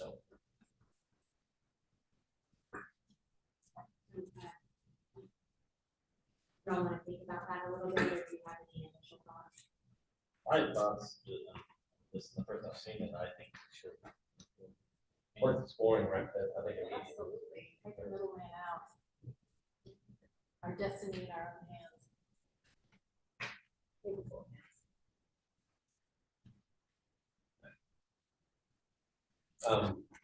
I don't mean to be dense, but if we have the adopted plan in front of us, and so the things that we're talking about here, earlier, I'm thinking about the equipment and, et cetera, other financial outlays are not part of the adopted plan. Correct? But it's over and above what's been adopted, which is fine. I mean, we know that those plans are forward looking and we don't have all the answers every year. But whenever we go through, whenever we talk about those needs that are not in the adopted plan, are those things that they have already come to city management about, right? About the folks who put the budget together to see if those wish list items can be approved. And is it fair to call those wish list items or additions? What do we call them? So, I'm trying to figure out what my role is here today. And I'm sorry, and I don't mean to be, and I'm being that sort of tongue in cheek, but if we have adopted plans in front of us, and now we're seeing more information, which is great, what do you need from us? right, so we are operating obviously under the adopted FY 2025 business plan. So that's what you have in front of you. Where this meeting is But to it's being prepare. tweaked every year, right? This meeting Because is to 3 years ago, this year, what we're talking about today was in the future 3 years. And so that has been tweaked as we've gotten closer to whenever that adopted plan becomes effective. that year. Right, Yeah. right. Right. So So- that's changing. Is this getting closer to us in time? Yes. I understand It that. can, yes. Yeah. And so what today, we are preparing for the adopted version, Yeah, the 2026 adopted version of the plan, which will either confirm or make adjustments to the years that were included in the 2025 plan. So 26 through 30, 25, we're here today, it Yeah. doesn't matter. Got Unless y'all do a budget adjustment. 25 is our current reality. But 26 through 30 was in this adopted plan. Right. Departments are presenting to you what they would like to see change about the years that were in this current plan for next year.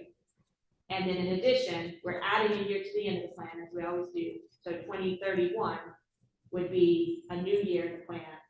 So all of the presentations you'll hear over the next 2 days are not necessarily telling you what you've already approved, but requesting additions, acceleration, like it's in the plan, but it's in 2028, and I'd like to see it in 2026, which is, everybody wants everything understandably in 2026. So you'll hear a lot of that. We need this position. We plan for this position. Right now, it's not scheduled to be funded until, future year, we need it next year. So you have the adopted plan and what you're hearing, and you also have the presentation, but what you're hearing in the presentation is changes to the adopted plan. okay. And so I'm assuming that anything that is actually spoken about today, that is considered to be essential to operations. I guess what, are these prioritized things that are coming? The list of equipment you guys gave us a minute ago, the skid steer and all those different things, that's all prioritized over, I know the wish list is a mile long, right? So the prioritize, what we're seeing today, is that prioritized? And then can you take what we're seeing today and say, you know what? If I could only get 2 things out of all this, what are my most important 2 things? Because I think that's where council can maybe have an impact. I think it's important for us to know, whenever we're seeing, from police or fire or parks or anybody, what's this list? Is this already a prioritized list? And if this is the prioritized list, what are my priorities in that list? Those are the things I think at council level that we need to know about, to be sure that hopefully those things get done. Because after all due respect to everyone, but after 2 days of this, it all runs together, right? And if we don't understand what your priorities are, and what we may need to do as council members to impact that, to be sure that y'all are receiving priorities when everything sort of shakes out. To me, that's just important. Otherwise, we're here for 2 days watching presentations, and which we appreciate, we want to know about, but what are the priorities and why? So my question is, what is the amount of everything you talked about here that you want to see done in 2026? Total. We scored that, this is 4 million, that's in 27 that you want to push forward. So I'm gonna, it's just, I haven't totaled it all up. I say and maybe this is a great conversation to have. So when we put these things together, a lot of the stuff is things we didn't know ahead of time, like the piping things. So what happens is, we put it in there. In the end, we end up talking with finance, prioritizing, because there's only so much money that can go around, so we'll end up having to like push things back to make these things happen. But I see what your concern is you'd like, you want to know how that shakes out, right? So that makes sense to me. We want to know Makes not sense. trying to be jerk, I get it. but we're gonna spend 2 days here. And I know that we're ultimately, in August, we're gonna approve budget. What impact do you guys want us to have on that budget? So again, what I'm looking for is, first of all, this is uncensored, I want departments to tell you everything. So I don't ask them to not bring something to you. So if they feel like it's important, you are going to hear it. What I need is there something that you hear that's a particular priority to you? Is there something you hear that you don't agree with or understand or need more information about? Is there something that you don't hear that you felt like we needed to address? I'm not asking for y'all to do the sausage making of this needs to go in this year, this is the, that is not, and you're welcome to do that, that's not really what I'm looking for. I'm looking for, this is really, I hear these things, this is really important to me, we need to make this a priority. This is, I don't agree with it, or I don't understand it enough and I need more information on it. And I feel like you haven't addressed this thing, those 3 areas. In terms of understanding, like if Kenton would, if I say, well, you only have, I'm just gonna make it number, I can only fund $50,000 or something this year, would it be that or that? We can work through that at staff level. But if there's something that is, I want to see this happen. This is a priority to me based on the community input I get, or whatever's forming that opinion for you. I can't just so minute ago there's limited resources. Does staff when we're going through this have, and I'm talking to everybody today, do y'all have ideas of what you can cut to get these things that are, where these are more of a priority, or is that when y'all go and negotiate, when city managers on those negotiations with the department heads in Tracy's office, do y'all have that already, or? I think unique to Kenton and the water and wastewater fund, a lot of it, I mean, if y'all wanted him to have everything that he put up there, are you willing, we would show you what rates it would take to generate that. Yeah, I guess to it's, cover that. that's it. So it has, you have that balance So his with is there. the water sewer rates. But we do look at the expenditures that can be cut, that may, no longer be needed, that we can do things a different way. All of the accounts are really, heavily reviewed and critiqued and analyzed. So, if there's something that we don't, even if it's not a trade-off, even if it's just, we don't need this to be doing this anymore, then yes, we do a lot of work around existing budget line items. Their department is different, but we get the other departments, and we want more trash trucks, and we can't have big police or something, so I know that's in there, but. I think something that's unique, or with the wastewater fund this year, there's presented challenges to Kenton and his staff, but with finance too, it's the membrane plant came online, November-ish. When did it come in? November, end of the year, right? First half of it came online April 24, and then the second half, I'll say second half of the unique component was late August. Yeah. Okay, so it's a new plant, we don't have the history of what the chemical cost is, what the electricity cost, the different, like you said, the intake of that, all of those are new. And we don't have the history of what is that going to cost.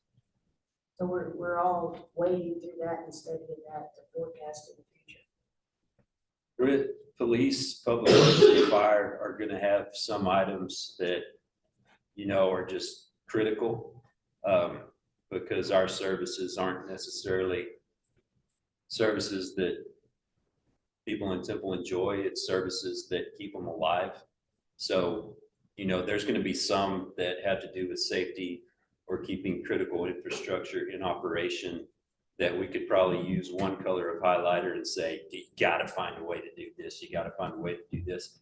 And then a lot of the other stuff is really important too. But one thing that, and I'll throw one more category in there that to Brent's 3, and I don't expect to hear it, but if there's an area where you think, hey, we're doing great here, we're already doing well enough, I love what y'all are doing and it doesn't need to get better, that would be important feedback if we get into the sausage making where we have to cut things. If you don't expect this service to get better, it doesn't need improvement. I don't feel that way about any of our services, or not very many of them right now. So, I wouldn't necessarily cut anything that we're asking for myself, of I course. think I would ever say. That's good enough. We always. So is that, are we on the right track or?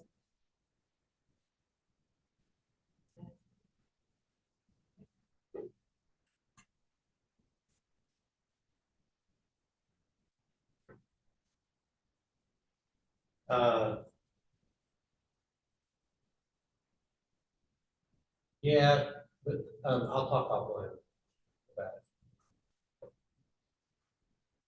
Maybe during a break or something. Okay. Hey, Ralph. Mayor, council, thank you. I'm gonna go ahead and get started. Let's start with fleet. Our fleet department is made up of two sides. We have a light duty side, we're not heavy duty. One foreman that reports to operations manager handles stuff on the floor. That when today thing is just a model that the new fleet director is using with his people. It just means that let's not worry about what's coming into the shop tomorrow. Let's win today. Let's get these things done and out. Okay. This is what our organization looks like right now. It's again, we have the light side with 4 technicians, heavy duty side, 10 technicians, a foreman on the heavy duty side right now. Again, he's overseeing both sides, and service writer, or what we would be a customer service rep in the private sector over on the light side. Heavy duty, right, this is the composition of our fleet. It's 812 assets. These range from fire, garbage trucks, all the way down to lawnmowers and chainsaws. The bulk of our work is heavy duty right now. In fact, in our heavy duty shop, almost 100% of the assets that come in for service are unscheduled, which means those are breakdowns, flat tires, you name it. So we're having to do our preventative maintenance on these assets as they come in for unscheduled work, which is really inefficient. And the turnover rate is starting to lag, as we all know.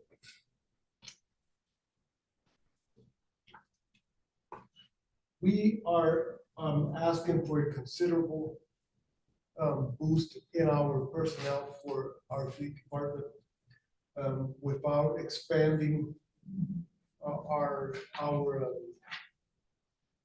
facilities. We still have the same amount of bays, but we do need to increase our personnel to keep up with what industry standard says. For instance, in the heavy duty side, we're looking at one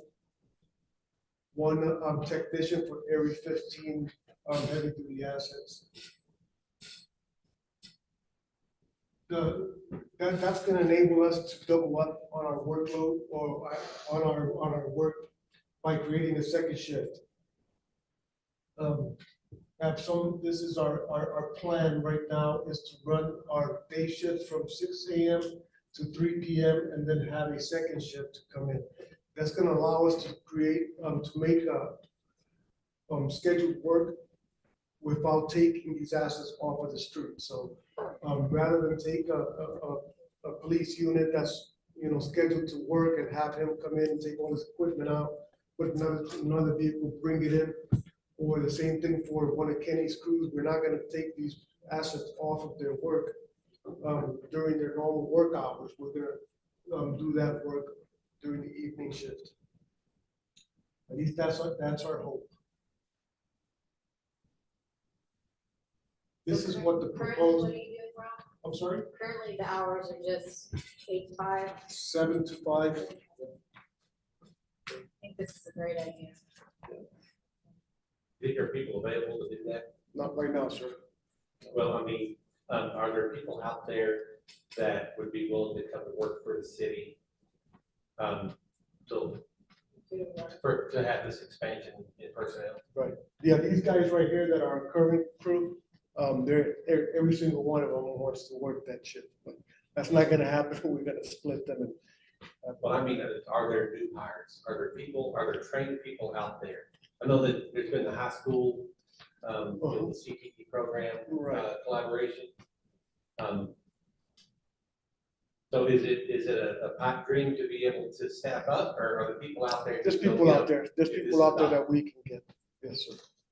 Yeah, and I believe that people are starting to see with the work that our communications and management and marketing team has done, that we are a preferred employer and people are looking at us, you know, a lot more frequently than they were in the past. So this is what the proposed org chart would look like. These in red are, you know, just proposed. If we wanted to prioritize this, we can keep these guys, we can make do. We don't have a whole lot of room for our parts room, and that's something that hopefully will come in the next budget retreat.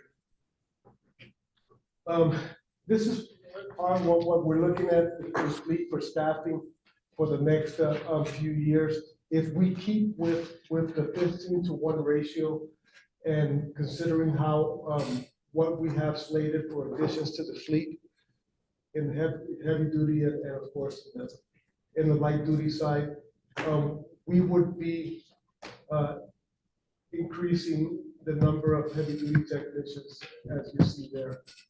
On the light side, we're not really too concerned with what the industry recommendations calls for, because we don't have a whole lot of ambulances, or we don't do any ambulance work. We don't do any EV work on sedans and so forth. So we are very close to where we need to be on the light side. Rob, what is the assets, the number, what is that? This is the number of heavy duty assets that we have today. Talking about equipment and trucks. Yes, Oh, trucks. Solid waste Yes. vehicles, fire okay. trucks. So it's vehicles and other things that we. Backhoe. Yeah. WLI. Yeah, We had that a couple slides back, right, the number of each. Yeah. In the fleet world, they say assets instead of equipment. Yeah. Yeah, so that's, and of course, that's, you know, yellows, iron and stuff.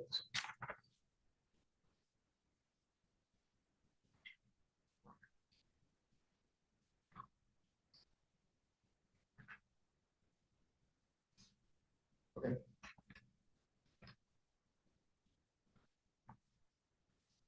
So, in the tool side, these are operational needs. This, we currently have a fluid system that looks very similar to this, but it's obsolete. And we can't repair it. There's no parts for it. It just don't make it anymore. So what we're doing is using, of course, the 55-gallon drums with the hand pump, filling up our containers, doing oil changes like that. That's time consuming, it's inefficient. It's really not safe because we get a lot of of that fluid on the floor and on people's uniforms and so forth. This is, we'll also track usage or track our inventory. This is better reporting, better accountability, of course, more, again, safer and faster turnaround time when we're looking at, we're never gonna be Jiffy Lube or, Take 5 but we can get close. Because when we bring a vehicle in for an oil change, they're also looking at the tires and at treads and tire pressures and so forth. So, we are very lucky right now. One of our newest techs is also a certified welder. So that's, we're gonna be doing a lot of that work in the shop that we would normally be sending out to repair, arms and so forth. So we want to get this tech outfitted, correctly and get him what he needs. Some of the stuff that you see here, like this brake drum, normally in a private shop, you wouldn't order these brake drums. We can't carry one of those by hand. I can, but they can't. So we need a brake drum dolly for this. And a lot of this stuff is all either safety related or just to improve efficiency. We have an asset acquisition manager that's, that is rapidly becoming a division in itself. We are constantly buying vehicles, disposing of assets, the whole process that goes from the time that we create a bid packet, send it out, get the bids back. This is 9 to 5 straight job. But on top of that, we are going to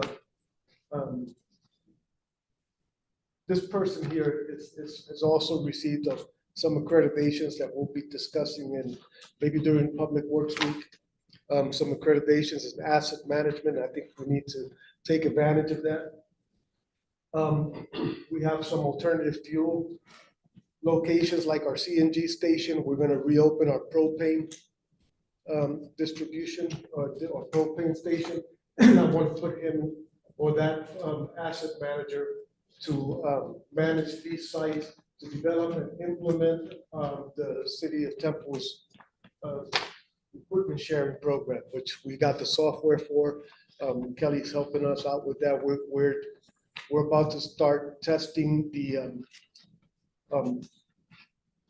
I guess it's almost like a retail operation, but we need to figure out how, if you borrow a dump truck from Kenny, how do you pay for the fuel out of your budget, so forth. So we need to test the software in that, but we expect that by June of this year, that's going to be up and running.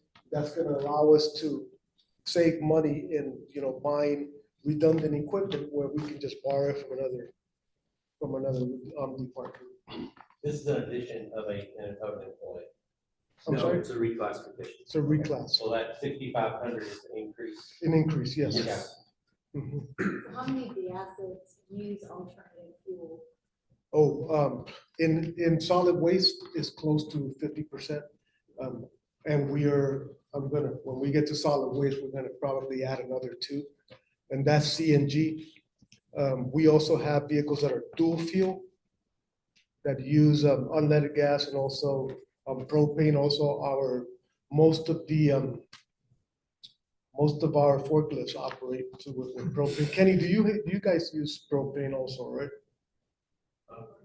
No? So we have, we're not doing electric, so don't worry about that.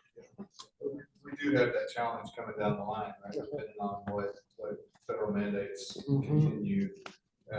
Electric vehicles are probably in our future somewhere, and we have to start thinking about it now. Look at the end of our planning cycle, it very well could be much more mandatory by then. Or at least somewhere in the hybrid.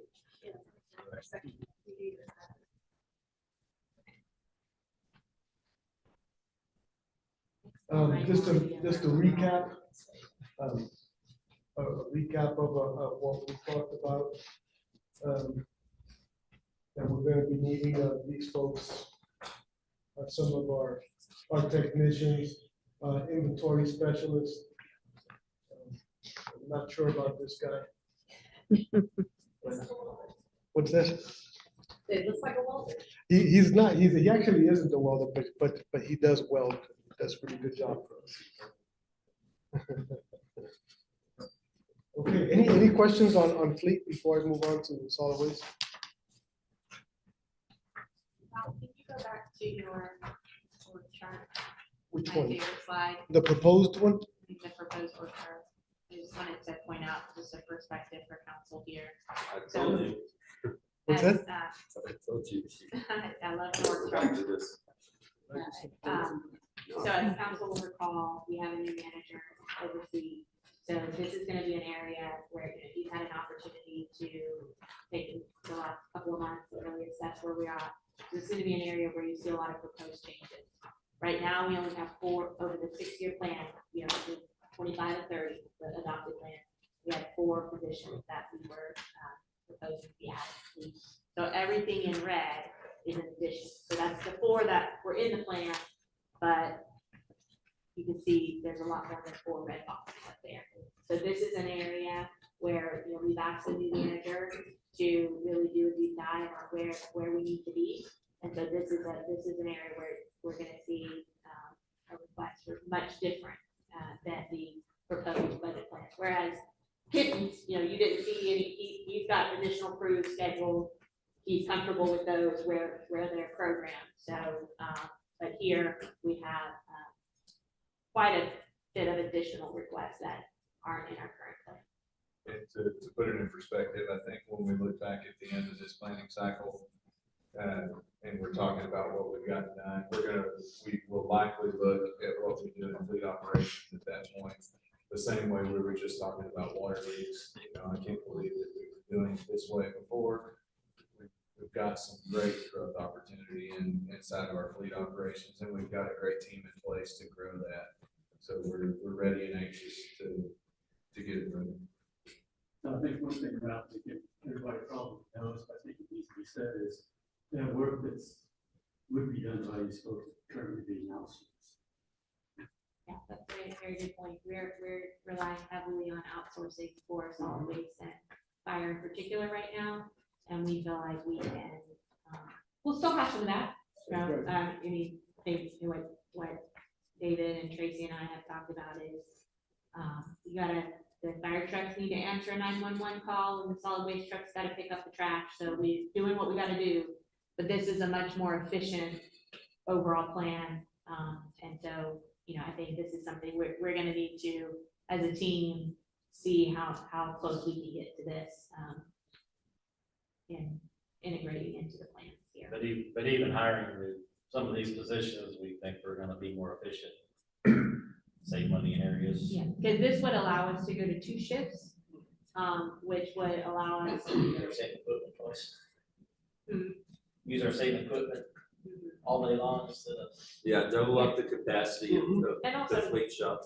double the capacity, and then also have, you know, for things that are not, you know, that especially things that are preventative maintenance in nature. Don't take, you know, for example, don't take the solid waste truck off the street in the day when we need it to be picking up trash. Have that one scheduled for the evening shift, just to increase fleet availability. So utilizing the space we have more efficiently by you know, having 2 shifts, utilizing the equipment we have more efficiently by increasing the availability of it during times when it's needed. And then you can see the red boxes are heavy on the heavy duty side, because while we do need some additions as we grow just in general with light duty, which is just your sedans, your pickup trucks, things like that, where we're really contracting out and where we really need to beef up our own staffing is in the heavy duty side. And again, that's our solid waste trucks, that's our fire trucks, that's our street equipment, things like that. Chief, what are your proposed shift times? 7 to 5, 1 to 11. So 7 to 5, for example, imagine being a cop and you realize that 5 minutes after 7, like you gotta have your tire fixed and you're waiting on somebody to come into the shop, you know. Which is usually the case. One thing I didn't mention, I'm glad we're back here, is this proposed assistant, this admin. Right now, our admin, along with our new director working on fuel reports. I'm sure our friends in finance can attest to how difficult that is. Yesterday, we started the day dealing with 426 errors on these things. So this fuel cards and P cards and so forth that take up a whole lot of time.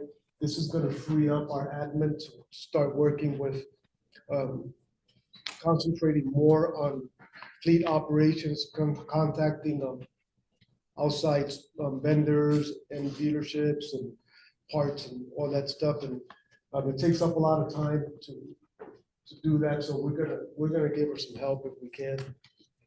Ralph, what did you say, 400 and what? 26. 26 426 what? fat finger errors. Yeah.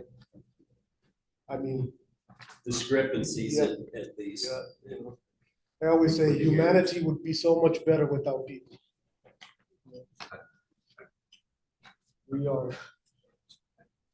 We're all human and make mistakes. Some of us make 426 ones. All right, so I'm gonna move on to solid waste. Let's get right to it. Solid waste driver for residential garbage.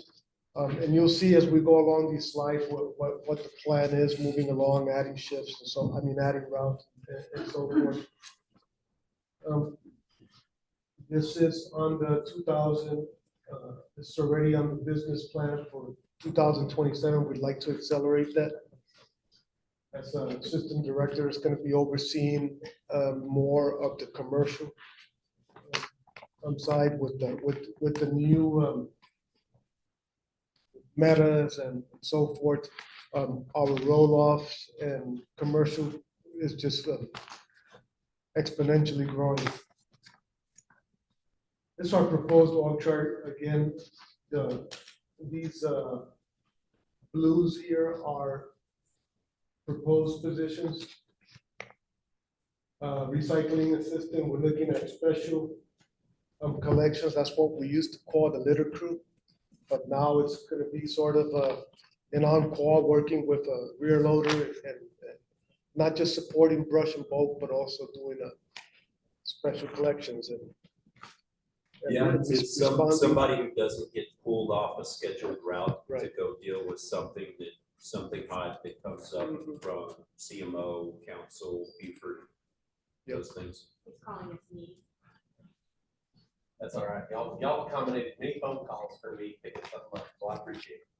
Yeah, in fact, we're gonna be a rear load, just standing by. So HD, right now we have, If it's a rear load, Yeah. if those guys aren't at work that day, it could be me and Ralph driving that rear load, because you Yeah. don't have to have a commercial driver's license to drive a rear load, so. so be careful. out No, there.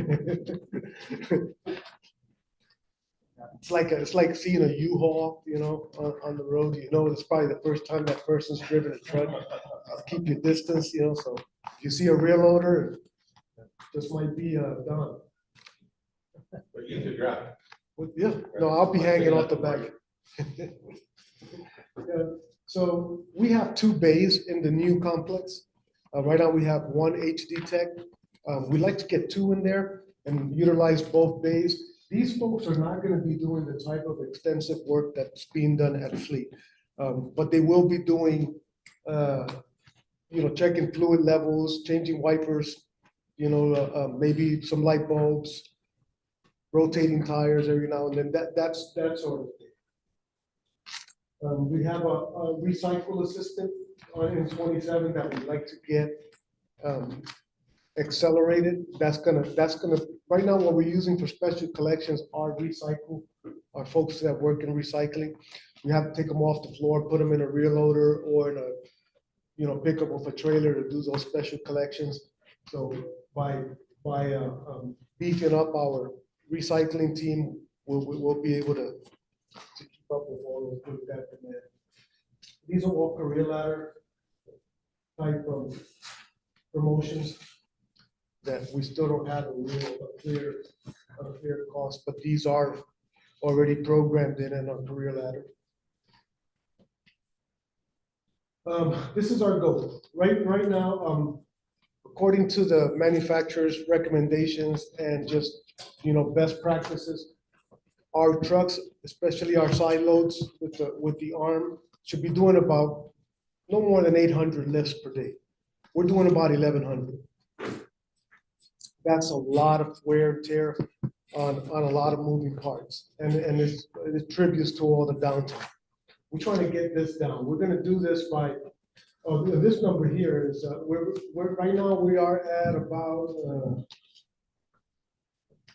3,200 cans per week, per route. Sorry. We're gonna do, and this is our projection for this coming fiscal year. 700 containers is what we want to have our trucks done. We're gonna do that by adding to the fleet, adding a day. Right now, we're doing Monday, Tuesday, Thursday, Friday collections with Wednesday as a makeup date. Believe it or not, this past few months, we have had a lot of Wednesdays when I come into work, and all our recycle and residential garbage trucks are all parked in the yard, as they should be on Wednesday. We want to get a lot better with it, but we're gonna go and get down to 700 cans by just going 5 days a week. Adding routes to our recycle, adding a route to our garbage, and going 5 days also with our brush and bulk.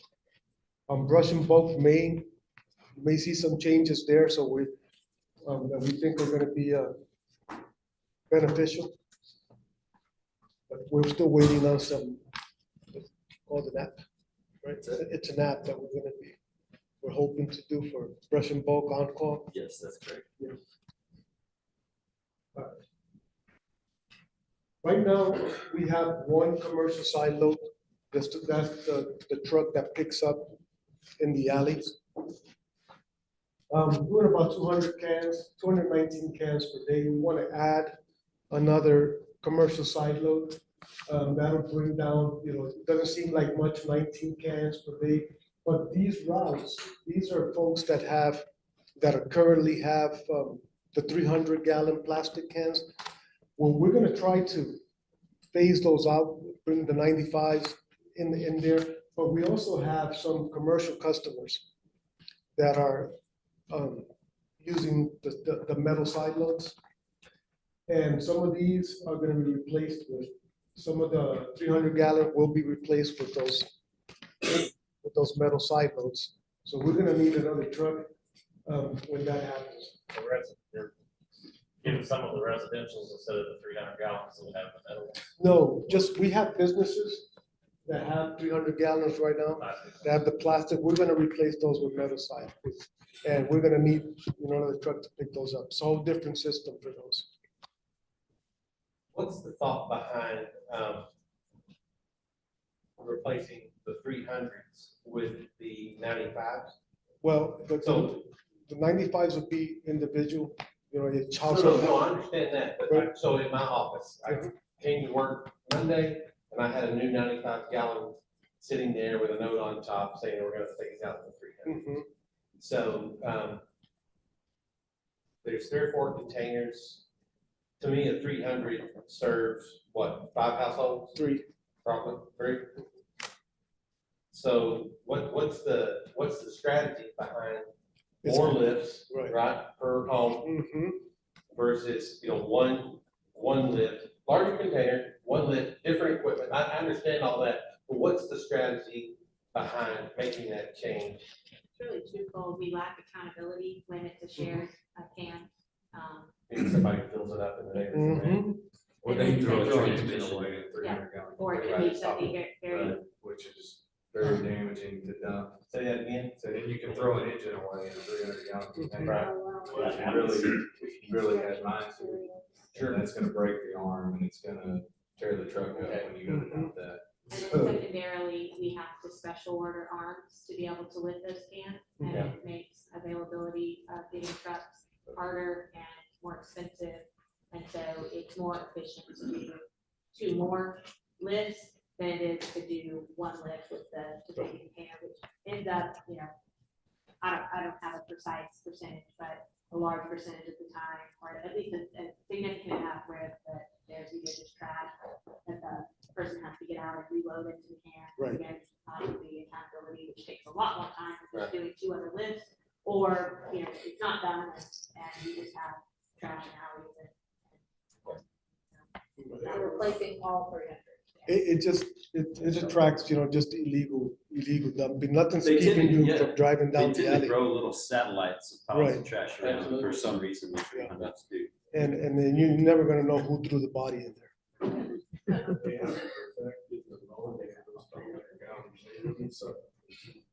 Say again?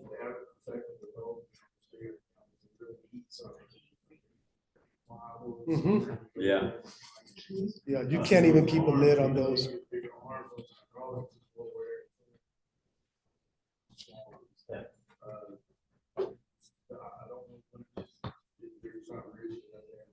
Mhm. Yeah, okay. So we talked about lifts per day. Right. With going to 95. Right. You're increasing and I know, a lift of an engine block. Right. Versus No, somebody. no, flying we've trash had bags. transmissions in those. But, yeah, okay, well, that helps, that Yeah. helps. But it does, but again, a lot of times on these 300, we're doing 2 lifts on the same can, on the same day. Because we're having to go back out there, reload it, bring it back up. When you're looking at about 22, 25 seconds per stop, some of those 300s are a couple, 5 minutes, just getting in and out of the truck. Is that happening at commercial 300s? Because I don't know. No, not really in commercial, more residential, yeah.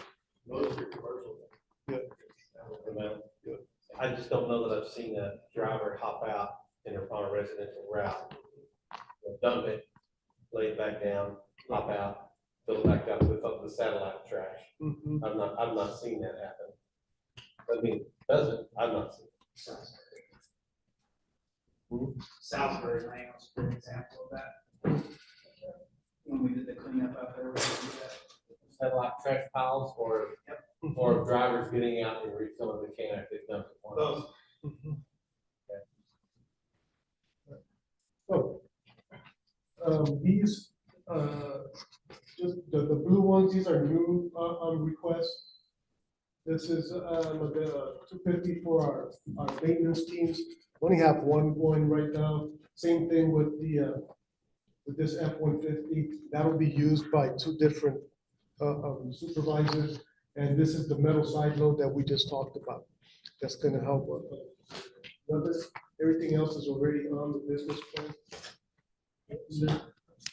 450. Yeah, that's what. They throw in a koozie though. Oh. Look at those residential prices. I know, it's amazing. I thought you said 560, he's 561. he's projecting us upward there. Yep. I think it was 525 this year. I was telling Brett, we were talking about the other day, and I have a memory of approving an item, I don't know why I remember this, for residential trash trucks years ago at 283. And now it's double at 561. Yeah. Jessica, I don't know how much trucks have went up on over 6. Yeah, it's oh, here's another truck. Right now, the way we're delivering, picking up, cans to bring back for repairs is, we have a pickup truck that has a set of forks. You've probably seen it. We do one at a time with that. It's not the best way it is, and it wreaks havoc on the truck itself. Doing that, this type of truck will allow us to, again, carry 3 of the 8 cubic yard containers at a time. And with the same type of equipment, we can pick up in the alleys. So that arm will extend, help us do that without having, go in there wrestling these. Is that for pickup or just for delivering and picking up? Picking up and- Delivering Picking up rope? Yeah, just, this is, for the most part, these will be empty. Unless we're bringing. That's not to take trash to the. No. No, this is from our maintenance shop, back and forth. We have a paint room that we're gonna be refurbishing these cans, and this is our way of bringing them in. Right now, the method that they use sometimes involves chains, Yeah. Wow. the forks and chains around. Mhm.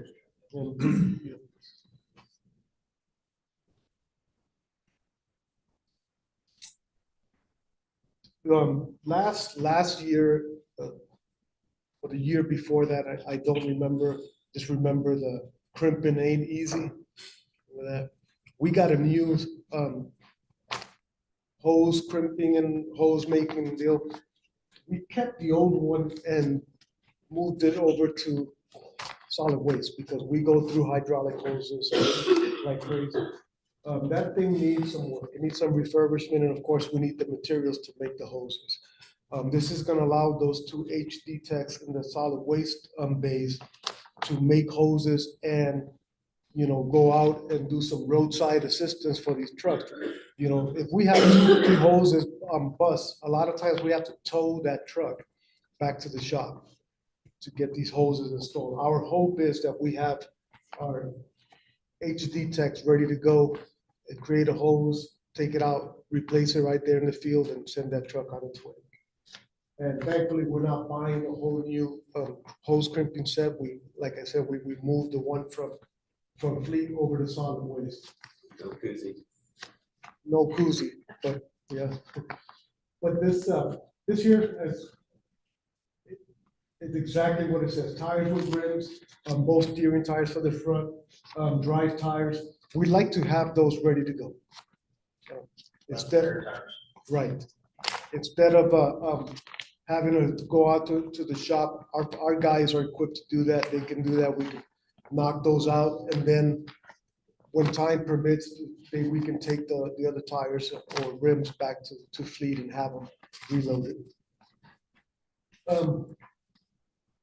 The warranty work and the service work that we have for the scale over in the recycling center, that's gonna be done and over with this year. We'd like to get a service agreement to come and calibrate these scales and do the service. That's what that would look like. Just the one time. This would be annually, yeah, one time thing, yes. Just to recalibrate. But thankfully, we haven't had any problems with the scale, but that's an integral part of our system. We only have one. So we'd like to have somebody ready to go. This piece of equipment is, our attempt at, some scope economies. That equipment has a grapple bucket, collection boom. It's interchangeable. Right now, when a tractor trailer backs up full of cardboard, we open the bay door, we open the doors, and the guys go in there and pull this stuff by hand. That grapple truck will be able to actually drive inside the trailer truck, grab this, they'll bring it back out, we can dump it on our baler. Speaking of, anyway, and this here, this is our 5-year plan. Most of this stuff is already, all of this stuff is already on the business plan. That's what it looks like, with the exception of the request that we made earlier. And this is legal. Questions? Comment. I know that it's been difficult. Couple of years, 3 years. And, I just personally appreciate the willingness, you know, for everyone. Well, I appreciate the culture that's been built. From our standpoint, that, that you have folks that are willing to work extra, you know, whether it's the driver or the repair folks, whatever. And I've had a number of people, and I don't know who it is, but whatever, whoever the lady is that's answering the phone and handles these angry people, she needs a raise, and she needs to be a trainer. Because I've had a number of calls that said, you know, Mayor, I called Solid or whatever, but the gal that answered the phone, that's what the gal that answered the phone was so patient, so nice, so knowledgeable, so, you know, so, kind of in the heat of the battle, I think that, I think 90% of the time, the customer's not happy, but they're taken care of and they're given a workable plan. Right. And that's really what folks, whenever they call it a plan, that's what they're looking for. They're looking for resolution. Right. Right. So, just to the whole department, I'm appreciative of that. Well, thank you, sir. Because it's not been easy, you know, we kind of know more than the average bear, Mhm. and we know it's not been easy, we know the challenges are there. But for the most part, we didn't create those challenges, but we're dealing with what we have with what we have. Right. And so that's great, I appreciate it. Thank you, sir. And you just had to be nice on the phone calls. That's right. You know, from residential standpoint, our next, in the current business plan, our next route addition for residential garbage and recycling is now scheduled for FY 27. While we're still early, I feel pretty certain I'm gonna recommend that we move that to 26. And then add one in 28 that's not currently there. Keep the one that's in 29 where it's at. And then right now there's one in 30 that I think we probably move to 31. And that's essentially every 8 months adding a new solid waste and recycling route. And then with that, for every 3 routes that we have,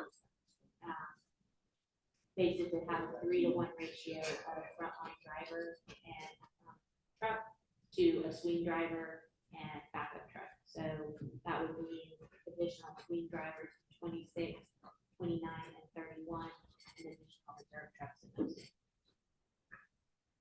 And a swing driver is doing what? When the driver's out for sick leave, vacation, Yeah. holiday training, Yeah. they would be the, they would do the route, yeah. So I think the right ratio there is 3-to-1. Yeah, so for every 3 people on a route, you need to have 1 person able to take over that route on days where they may not be available. Do the drivers typically drive the same route? Other than In front of my house, on Fridays when my can gets picked up, they're gonna be the same guy? Generally, yes. Swing drivers are assigned to Across the- categories, you know, so we have residential swing drivers, we have commercial swing drivers. We don't, unless we just need to, we don't typically Yeah. have someone who typically drives the front load, Yeah. do the side load. And, you know, usually the person who does your route is gonna do your route every day unless they're out. In times like we have been through, there's been a lot of, you know, Yeah. all hands, so it may be, you know, one person does half the route and another person does the other half. I mean, it's Sure. been wildly different the last few months, but on a typical scenario, you have a dedicated driver. Every now and then, we're gonna need to be able to send a driver home without pay for not doing their pre-shift, right? That's another place we need to get to. And part of the idea behind the career ladders that we briefly talked, to have different classifications of drivers, is we would like to have, you know, there's gonna be some drivers that only know how to do one route. We would like to have some drivers that know how to do residential, commercial, and front load, so they can be more flexible. And we'd like to have another further classification above that, and this is not just for operational efficiency, but also to make people want to stay here and, you know, have a rewarding career here. Also to have people who can do all those and do a brush truck too, in addition to that. So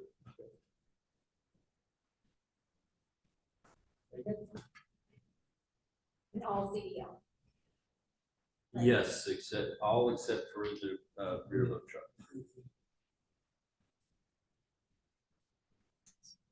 Still an issue with the, this is a question. Is there still an issue with the city paying for the CDL training? Whatever cost that is. And then shortly thereafter, that newly trained employee trained with city money is now, they're worth more because they have this license and now they move into the private sector or, how big of an issue is that? And if it's a big issue, what can be done to prevent it or, to at least get some sort of commitment to, if we train you, you have to stay here 6 months, or you have to stay here for 2 years. 2 years. 2 years. 2 years. And is that something that is followed? Yes. Yeah.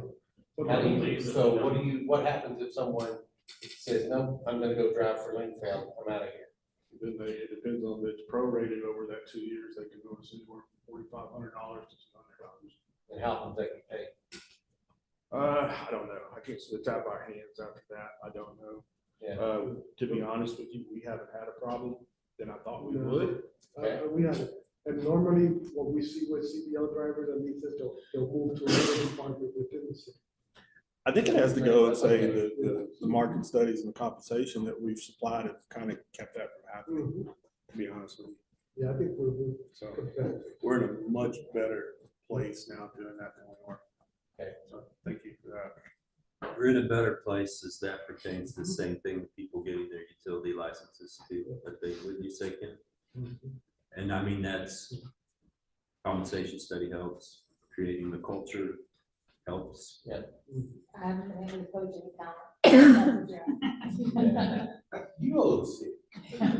City with the utility stuff is not gonna be private, the utility licenses aren't gonna be private. Because, they may go there, but not because they have the license. It's required. Yeah, they typically just go down I-35 as you get to The next place, another city or a water supply. We've actually poached 2 Bell County and 2 TxDOT. So. It was really, if you work for TxDOT, you could work in Gatesville and live in Temple, and they wanted to live close, and we were finally up there and pay with them where it wouldn't be a shock to your pocket. Is it my turn? Sir. Well, I'm probably fixing to really overcook your grits. So, let's see. What the way I approach this time is staffing and services we provide. And so you'll see a list on here on a little chart that shows the services that we feel we should be providing and where we're at providing those proactive services and what we need to get there to provide all those proactive services. And there's some of it in the business plan, and we have some new management level positions that aren't, but most of that lower tier stuff is already in the business plan. Of course, now, just like Brent said, we front loaded everything in 26 because we need it right now, so.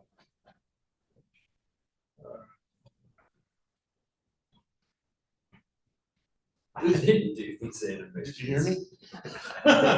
What's in the? This is just kind of an overlook of what we maintain. And I'll play into these numbers and some KPIs as we go and show you. This is our current org chart for transportation. Okay. We have, of course, there's me, and we have 2 division directors, 1 over street and drainage and 1 over traffic services. And we've combined traffic services and signal and signs and all that. But if you'll notice from the division directors, the performance reports straight to them. There's no middle there. And I grew up through the system and I kind of started on that middle level.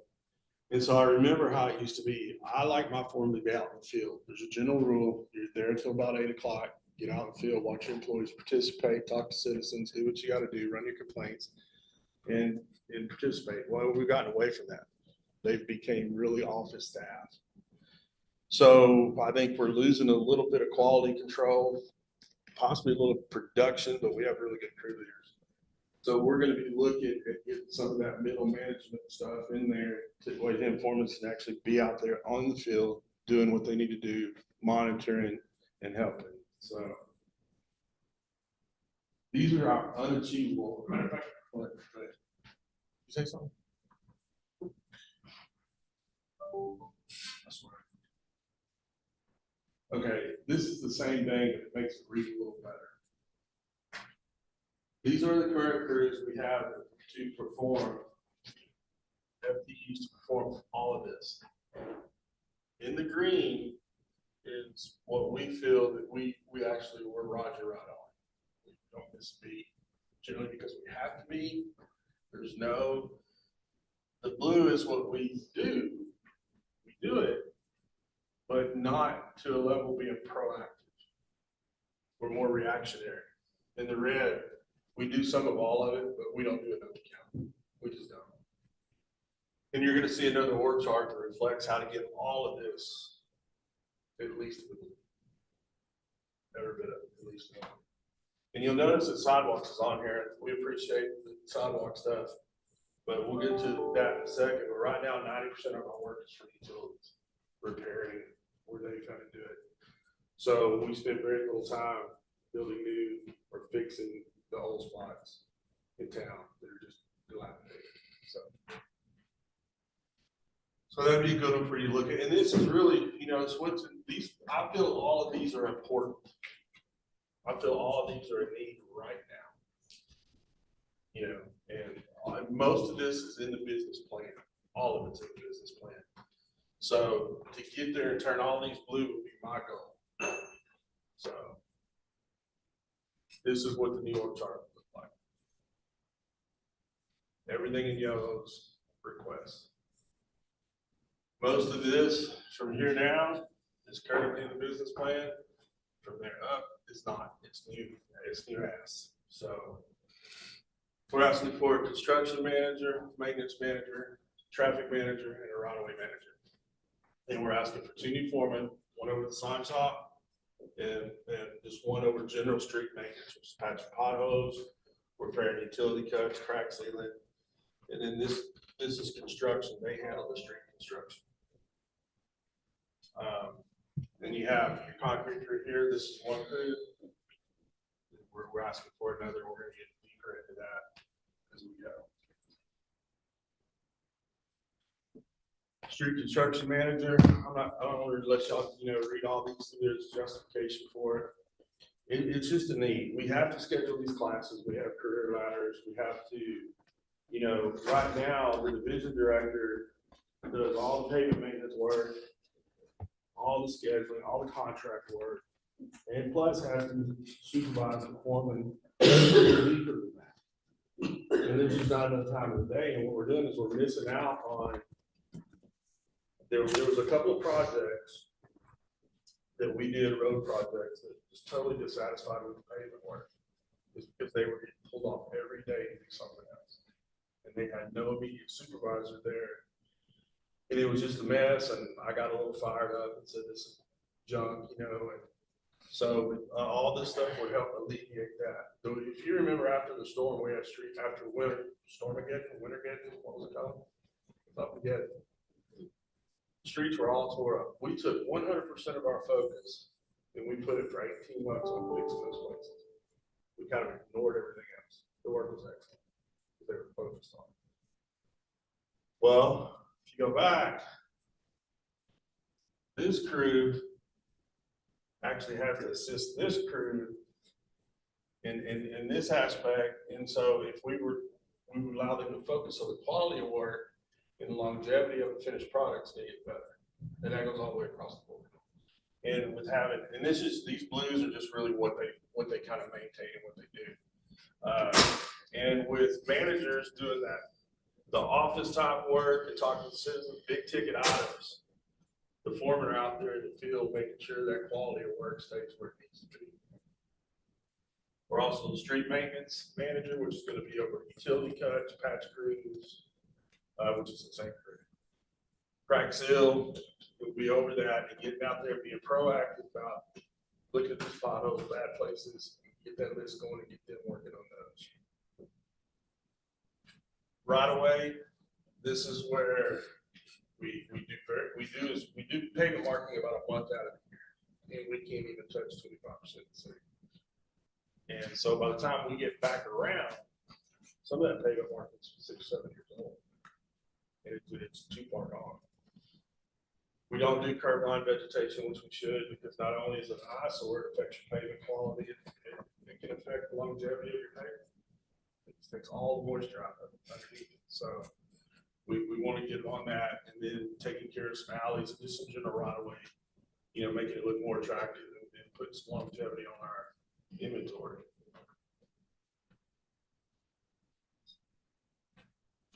We're asking another street foreman just to handle that maintenance. We're asking for only 2 foremen, and one of them is just to be responsible for the patch and the crack seal crews. Sign foreman, we've never had one. We've always been crew leader down. We had a sign coordinator position for a while, but during a market study, I got downgraded to a crew leader for some reason years ago, way before anybody else except me were here. But we need to get some level of supervisor there. Forestry crew. If we were to go around the whole city and trim and look at every tree once a year, it would take 20 crews. We have one too many crews. We're asking for 2.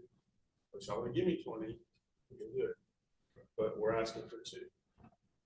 We trim about 1,100 addresses a year, and we cut down a little over 100 trees. And we don't put it in. Is that something that's not being addressed now?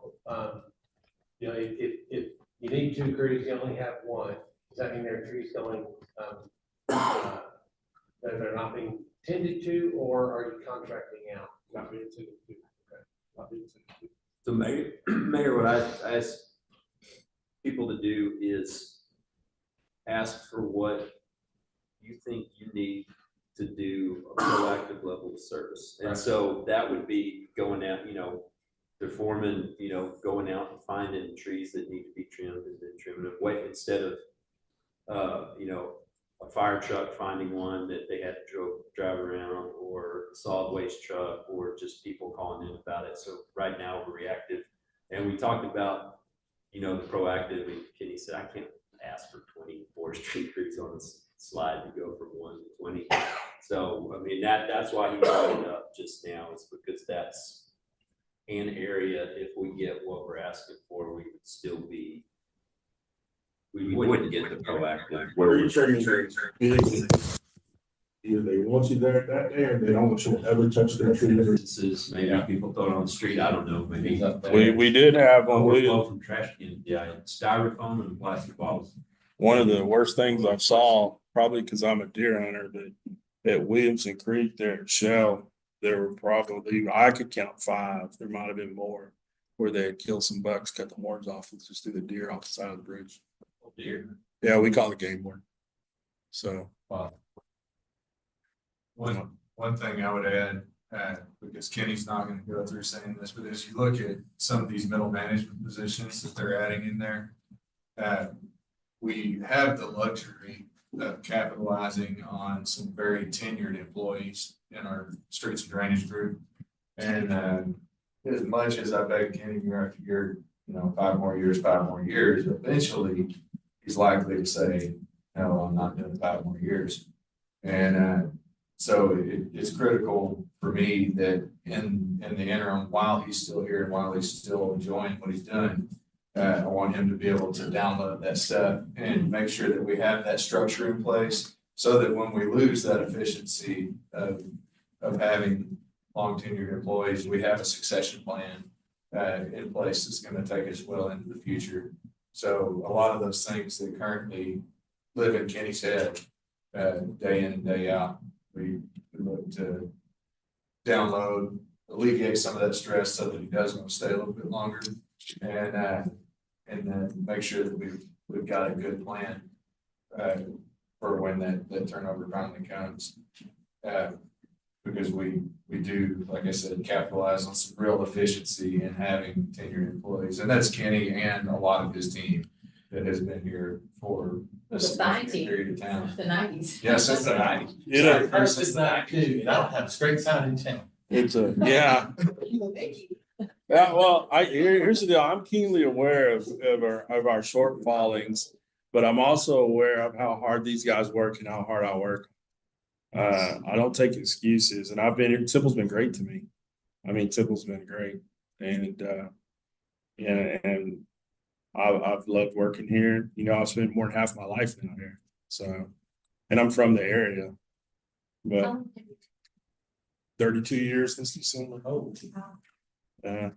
He's only 39 too. No, I'm 54. I'm feeling it. So. That layer of middle management that David addressed, I mean, we've got to have that level in there to get being proactive. Right. Because your foreman and your crew leaders are just doing where they're sent. You know, it can't be me driving around the city like looking for blockages in the channel. We don't want to just be responding. And I got really tough on him, and I really dug into it and got really tough on him and stuff. And then I started digging deeper. I said, I'm just piling this on them. You know, this is so piled on them, they don't know what to do first. And I expect it all to be done. And so I've apologized to a couple of them more than once. But Jeremy and Mike, the two division directors, Jeremy never pokes his head up. I mean, he's got his nose to the grindstone all the time. And Mike, we're very fortunate to have somebody that technically skilled because he could go to work anywhere and probably make more money. He could, but he's happy here. So you always have turnover in the other ranks, you know. But I've held on to Jeremy for 27 years and Mike for 13 years. So it's going really well. Mayor, since I know you love a good fun fact, early in the presentation, you saw Kenny's number on streets, over 1,200 lane miles. If you stretch that end to end, you start at Temple and you stretch that end to end, you can drive to Las Vegas, Nevada on streets that we have right here inside of our corporate limits. And there's also, you can throw in probably about 1,600 if you're talking about vegetation control, drainage, and sidewalk. Right. Alleys. Because we have those that we're responsible for maintenance from TxDOT. You know, they get to pick and choose what they want to take care of. Right. You know, but. Going to LA. Yeah, exactly. Yeah, you Las Vegas, and go to LA.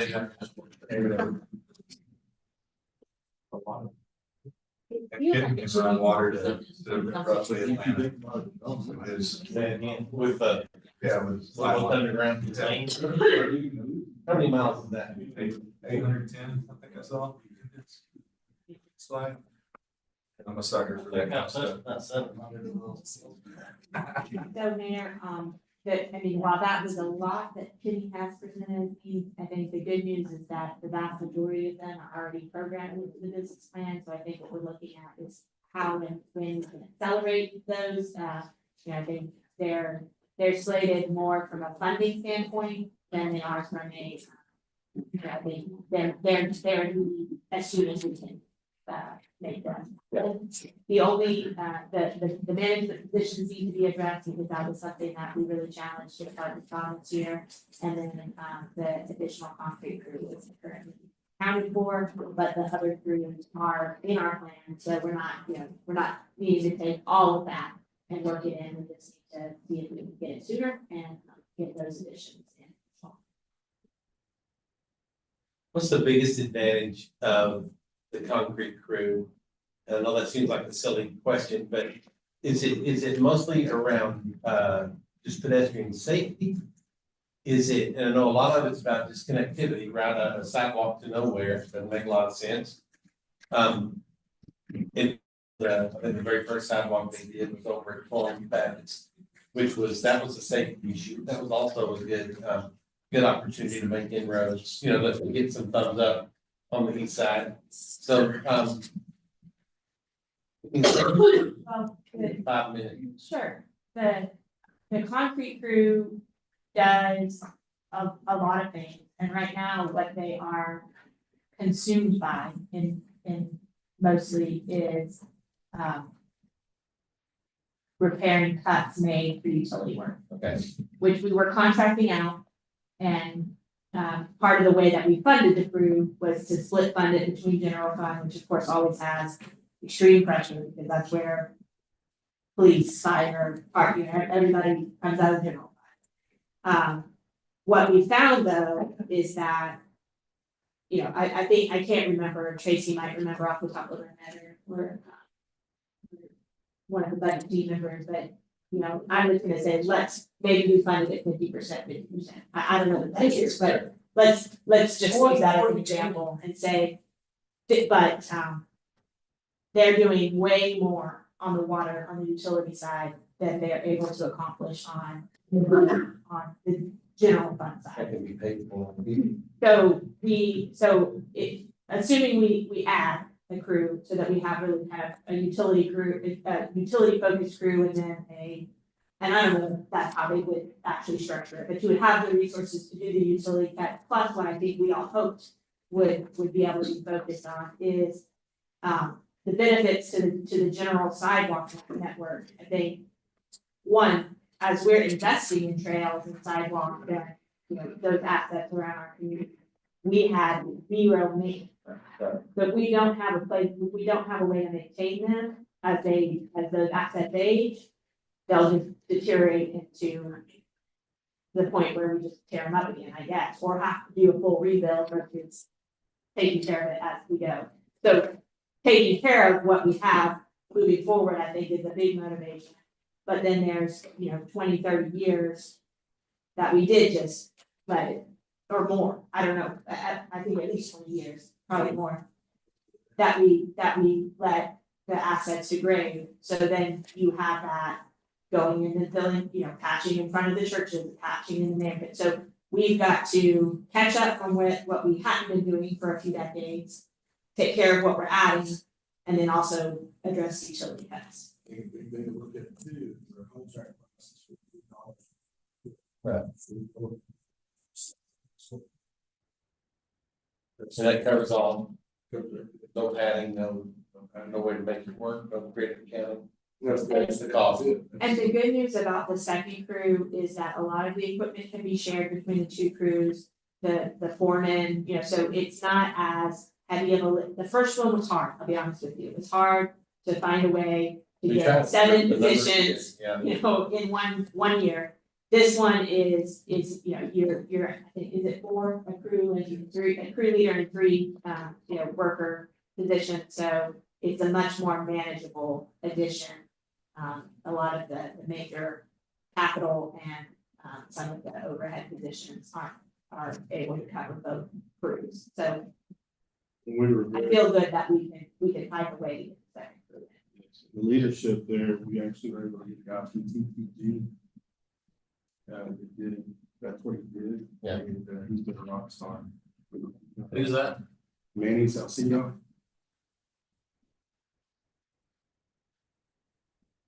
Very good. Good, thank you, Ms. James. We are right on schedule. Okay, are we ready to take a break? Is there lunch provided? What's next? Lunch won't be till closer one, but I think we should take a break in minutes. Wendy.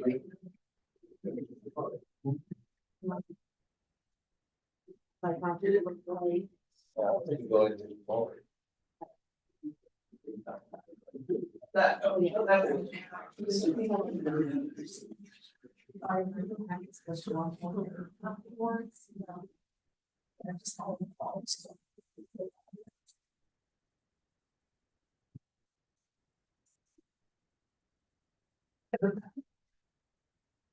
Right.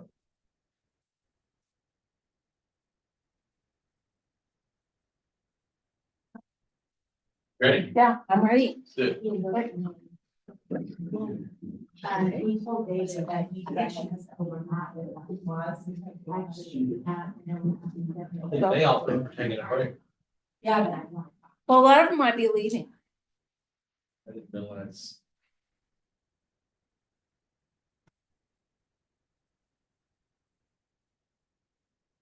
Do you have who you need in this room, or do you need all the people in this list?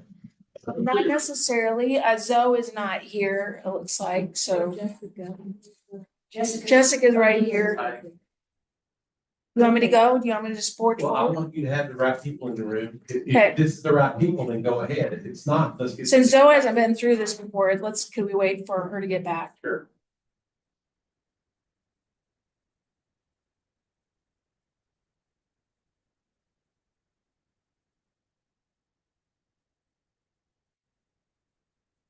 Go out there, you let her know, you may have thought you're taking a break. Or maybe you just see it.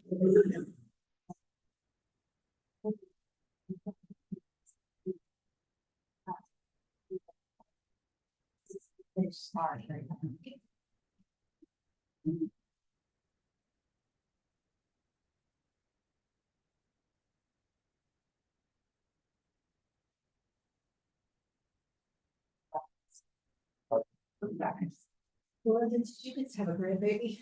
I have two now. Yeah, two little girls. Joella and Iris was just born last Thursday, so. No, they're not twins. Okay. One was born last September 30th and she was a preemie by 3 months. But she's doing great now. And then my older son and his wife had a baby last Thursday. Okay, I knew you were out. Yep. Where are they? Where are the babies? Oh, the first one is down in Georgetown. They live in Georgetown and Iris and my older son live in Dallas. So Okay. they're doing good though. Congratulations. So thank you. It's fun. What I hear. So 2 girls? Two girls. Yeah. And we didn't think Madkeys could make girls, but they can. So. I wonder about walkers too. Lot of boys.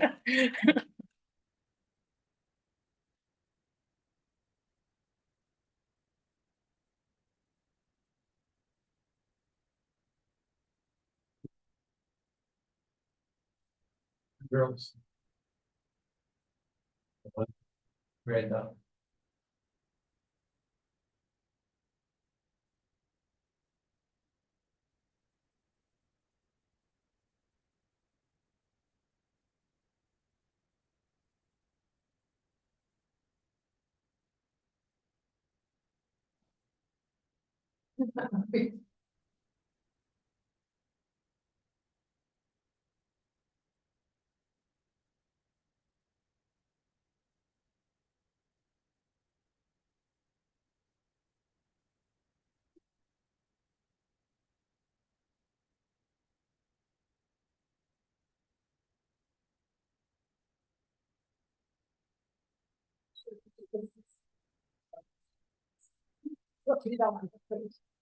He take it the other day, take your little can and everything. I was trying to put some back. I told her I'd mark them. Yeah. Put them back. Put him in his hand and then you want to put him back in. I was gonna mark them so good for girls. I'm just trying to. Thank you. So I keep that in every place that he does before he- Ooh.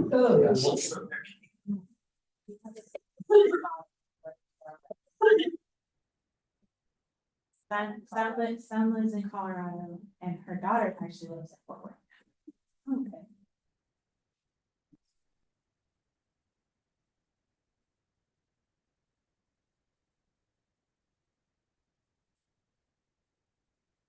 You want me to go? Hmm? You want me to go? Oh, yes, go ahead. Okay. I'm sorry, when you said get up, I'll leave. No, do you want me? Stay here. Do you want me to proceed? Go on. Go ahead. There's Zoe right there. Sorry, No problem. I'm not taking a break. All right. Purchasing, facility services, and construction services. So we're comprised really of 3 divisions. And I'm so grateful for the leadership team we have right now. Randy Harrison is Assistant Director who focuses primarily in the purchasing. Austin Maxwell has been with us a year now over construction services, and we have 2 project managers working on that team. I still focus a lot of my time in that division, but such a solid team. I'm just so grateful for that team. Tony Zavala came on board in late October as our Facilities Services Division Director. And he's got lots of challenges. He keeps coming in my office like Belinda. And I know that there's a problem. So he's learning. There's so much to learn and so forth, but he is a great leader. He came to us. He worked for SSC. His last assignment was at Tarleton University, but he understands facility services. So this is the first time we really had somebody where I've had somebody really to lean on that understands it, has felt it, has managed it. So Tony is a breath of fresh air when it comes to that. So he has underneath him our warehouse, which is comprised of 2 personnel, a facility maintenance supervisor, and I'm so excited. We got our new facility maintenance supervisor on board on Monday. He actually came from down in Georgetown, Southwestern University. His name is Brandon Quintanilla, and he comes to us with a wealth of experience. So again, we're just building a really firm foundation for our department, which I'm so excited about. And then custodial foreman, custodial services under that. So currently we have 34 positions throughout the department, and currently we have 2 openings. And the hardest one we're finding to fill is we have needed an HVAC tech since November of last year. So if anybody knows anybody that is HVAC experience, send them our way, send them to the website to apply. So we're a great team. So the one thing we're missing in all of this is what happened was we had an administrative assistant. And what happened is we started to grow.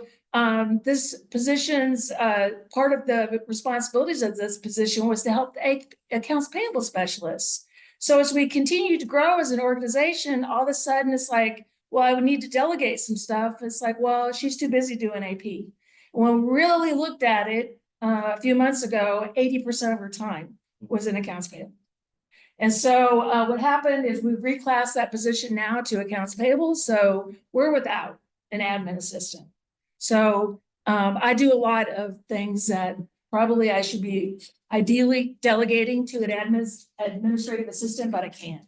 And that goes for everybody in the leadership role. We don't have it right now. So bottom line, I lost sight of it. One thing, as I started out saying, we're purchasing facility services and construction services. One thing that I've talked to Brent about is just changing the name of the department to cover everything. What you see in the federal government is just general services is what really we could easily be called. We're an internal support department is what we do, and that's what general services is. On to purchasing, really just one slide here. What we want to do is ask for that admin assistant. Really, it would be a shared role that we'd use for all the divisions, but right now it's the easy way to put it, budget request number 1 is to get that administrative assistant back in there. And this on to facility services. So purchasing warehouse, we basically are on call 24/7. We're real lucky. We now have a part-time position because we're on call 24/7. So that one person is on call 365 days a year. So I'm excited about that. But the one request that we have is we haven't had a working forklift in over a year. We keep borrowing, but it's going on 24 years old. And there's obsolete parts to it. We really don't need one as big as that is right there. In the business plan is to replace it in 2028. We're asking to move that up as soon as possible. We're seeing what we really need is a 6,000 pound capacity forklift that would cost right around $36,000.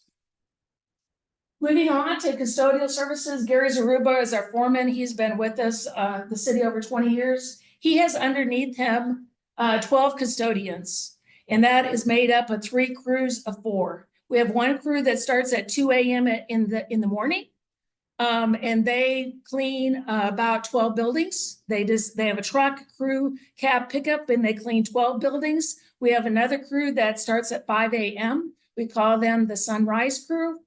They're cleaning City Hall, Santa Fe Depot, the police department, and so forth. They're the kind of focused in the downtown area.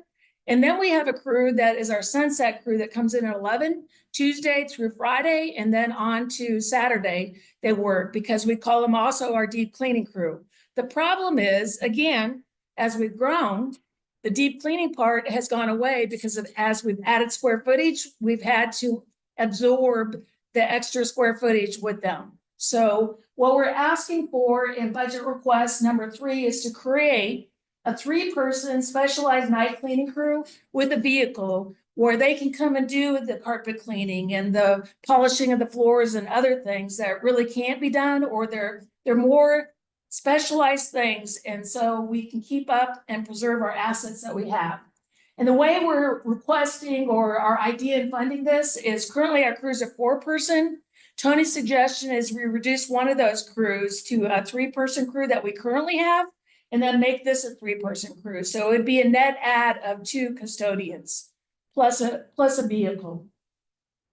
Number 2 in the middle is basically taking into account the fact that we'll be building a new municipal building. That's delayed, and that's been in the business plan. So we're just recommending that's going to push out a couple of years, is the way we see it. Budget request number 4 is to add just into the future. This is a new request in fiscal year 29, just with the anticipation of growth. The other thing is that's really important as I look at number 1, 2, is we've got the Texel building hopefully coming on board in a couple weeks. We're going to have to clean it. So all that's going to do is take away from that Saturday crew. They're the ones that are going to have to absorb it right now. But we're going to keep growing. On to facility maintenance. This is, if I would say, probably my biggest priority. So this is your current team for facility maintenance. It's comprised of 5 folks. We're missing an HVAC tech. So that is Brandon Quintanilli on the end there that started on Monday as our supervisor. And then the 3 with the yellow shirts, those are your building maintenance techs. 2 of them have been with us quite a while. That's Steve and James Mark there in the middle. And then we have Elias that started with us, been with us about 6 months. And then the light blue shirt is our journeyman electrician that's on staff. These guys maintain 50 buildings. That totals up to approximately 600,000 square feet. So that's approximately, when I just look at the yellow shirts, because the electrician is helping out parks, they're helping out other public works, whoever needs an electrician, Hunter is helping them out, or we're helping them out as a department. I shouldn't say it, we're Team Temple. Industry standard, yes. What sort of backlog you get? Earlier we talked about, non-major water leaks sitting for 2 months. Yep. So if a sort of a non-major issue comes up, right, how long does it take to work through that backlog? On the electricians, or just in bit. The yellow shirt. The yellow shirt guys, we're keeping up, but all we're doing right now is we're reactive. Okay. They're not able to really just go in and say, oh, there's a stained ceiling tile there. What's caused that stain? Yeah. I need to take care of that. So no, they're waiting for somebody to complain about it, or one of the leaders, me or whoever, go into a building. It's like, what's going on here? So they're reactive right now. Okay. Real quickly, what's that process? If they have 50 buildings, Mhm. did you say 50 buildings? Let's see, 50,000 square feet. So 50 buildings. Yep. That totals up to about 600,000 square feet. I'm in one of those buildings and I need something done. Yep. There's a work order system, e-maintenance that we call it, that there's a main person that will go in and just enter a work order. Okay, and how long does it take to get that? If it's something a priority, usually we'll get a phone call and then we'll enter it in. But it can be like as quick as if something's leaking or something's really bad, then we'll get right on it. That becomes an emergency. If it's not an emergency, it's just going to be prioritized as a 2 or a 3 as to how quickly we get to it.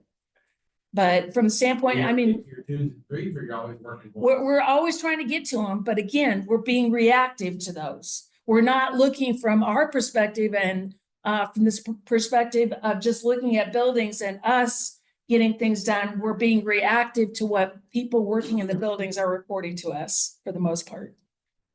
Do you ever get to the 2, 3s? Yes, we definitely get to them, but we're not getting to other things. We've got a whole list of things that were developed through the building assessments that we had done last year on 19 buildings. There's not enough hours. There's not enough personnel to get to them. If you have a bang tile and nobody reports it, then you're getting a worse leak, because you don't have time to go look around yourself, I guess. Well, the supervisors are doing that, and we're catching some of that at times, but really, we're just spread so thin from the standpoint of our staff and doing that. And this supervisor, I mean, the last one we had, he'll pitch in and he'll do things too. But that's not really what ultimately we want him to do, is focusing on installing a new floor or whatever might need to be done. Okay. So if you look at an industry standard, and people ask me this, and I talked to Tony about it, who has experience in this area, what's the industry standard? How many square feet should a building maintenance tech be able to maintain? And the thing that I consistently find in what I've read, and this is what Tony said too, is like, well, I'll tell you 50,000, but there's so many factors that go into that. So basically, if it is 50,000, we've got 3 building techs. And so we've got 200,000 square feet per building tech that's being maintained right now. The other thing is the gentleman in the middle, James Mark, he recently was very he was self-motivated, and he went out and he studied and got his EPA license. So we're short an HVAC tech right now. So he went out on his own, studied, got his EPA license. And so now we've got him focusing on that. So that really leaves just 2 building maintenance techs. Ultimately, when we get a new maintenance or a HVAC tech, my recommendation is to leave James in that role of assisting. There's just so much to get done. Service and maintain everything. Did he get a raise when you did that? He did. He got promoted from a maintenance tech 1 to a 2. People operations looked at that with us, and as part of the pay study and so forth that was done last year, was determined that that would be a good career ladder, would have different levels of maintenance techs. So our first budget request for 2026, number 5, though, as it is in our list for our department, is to add 4 building maintenance techs. This is really a threefold request. It's to add 4 building maintenance techs 1s. So the people that are going to be reactive to work orders, but also be able to work and help us get through the many things that are on the building assessment reports that we got. That it's not something, a lot of the things that were identified on those reports aren't things that I need to contract out. It's just, I need people to help us get through it. It's like caulking stuff, and caulking is so important. I mean, it only lasts 10 years. And when you start getting water infiltration into a building, as we all know, it creates problems. So it's so important, even those little things like that, but we've got to have the personnel to do it. The second part of that is as I already said, the current maintenance tech 2, that's James Mark. He's got an EPA license. I'd like to keep him at that level. And that's the reason I'm requesting 4 maintenance techs 1s. And then centralize all building maintenance personnel under facility services except parks. So currently, police has their own maintenance tech, airport does, water treatment plant does. What we found, especially what we identified when we went around with the tornadoes, assessing damage and so forth, is this is second on their plate. The maintenance people at police, airport, and water treatment plant, well, police may not be that way, but all the same, we are helping a lot at police. And what we're finding with the renovations that we're doing currently is there's opportunities to have better attention and assistance and oversight of that maintenance tech with someone who has experience in maintaining buildings. Airport, they're doing lots of other things, water treatment plant. It's just, again, it's not their primary focus. Yeah, we're supposed to change filters on the HVAC. Oh, well, we got sidetracked and didn't do that. Oh, we're supposed to clean off the roof so we don't have trees growing on it. Oh, it's just stuff like that aren't happening because it's not their primary focus, is what we found. What we believe will happen if we're able to do this is we would achieve 100,000 per square foot for maintenance tech, not 50, but 100. And each maintenance tech would have assigned buildings. They'd still be reactive, but now the tech can identify issues too. they'd be doing preventative maintenance, changing the filters and so forth, keeping an eyes, and there'd be pride and ownership. There's always a challenge with morale and so forth, and we really believe by doing this, they're gonna have some pride and ownership of their buildings and so forth. Currently, if we have an issue and we're not overwhelmed with an emergency, there are assigned buildings, but there's no way that there's pride and ownership with it because they're just spread too thin on it. And also then their expected outcome is we're gonna be able to get some of those things done on the building assessments that are identified in the reports we received last year. Our next request in facility maintenance is to add a licensed plumber.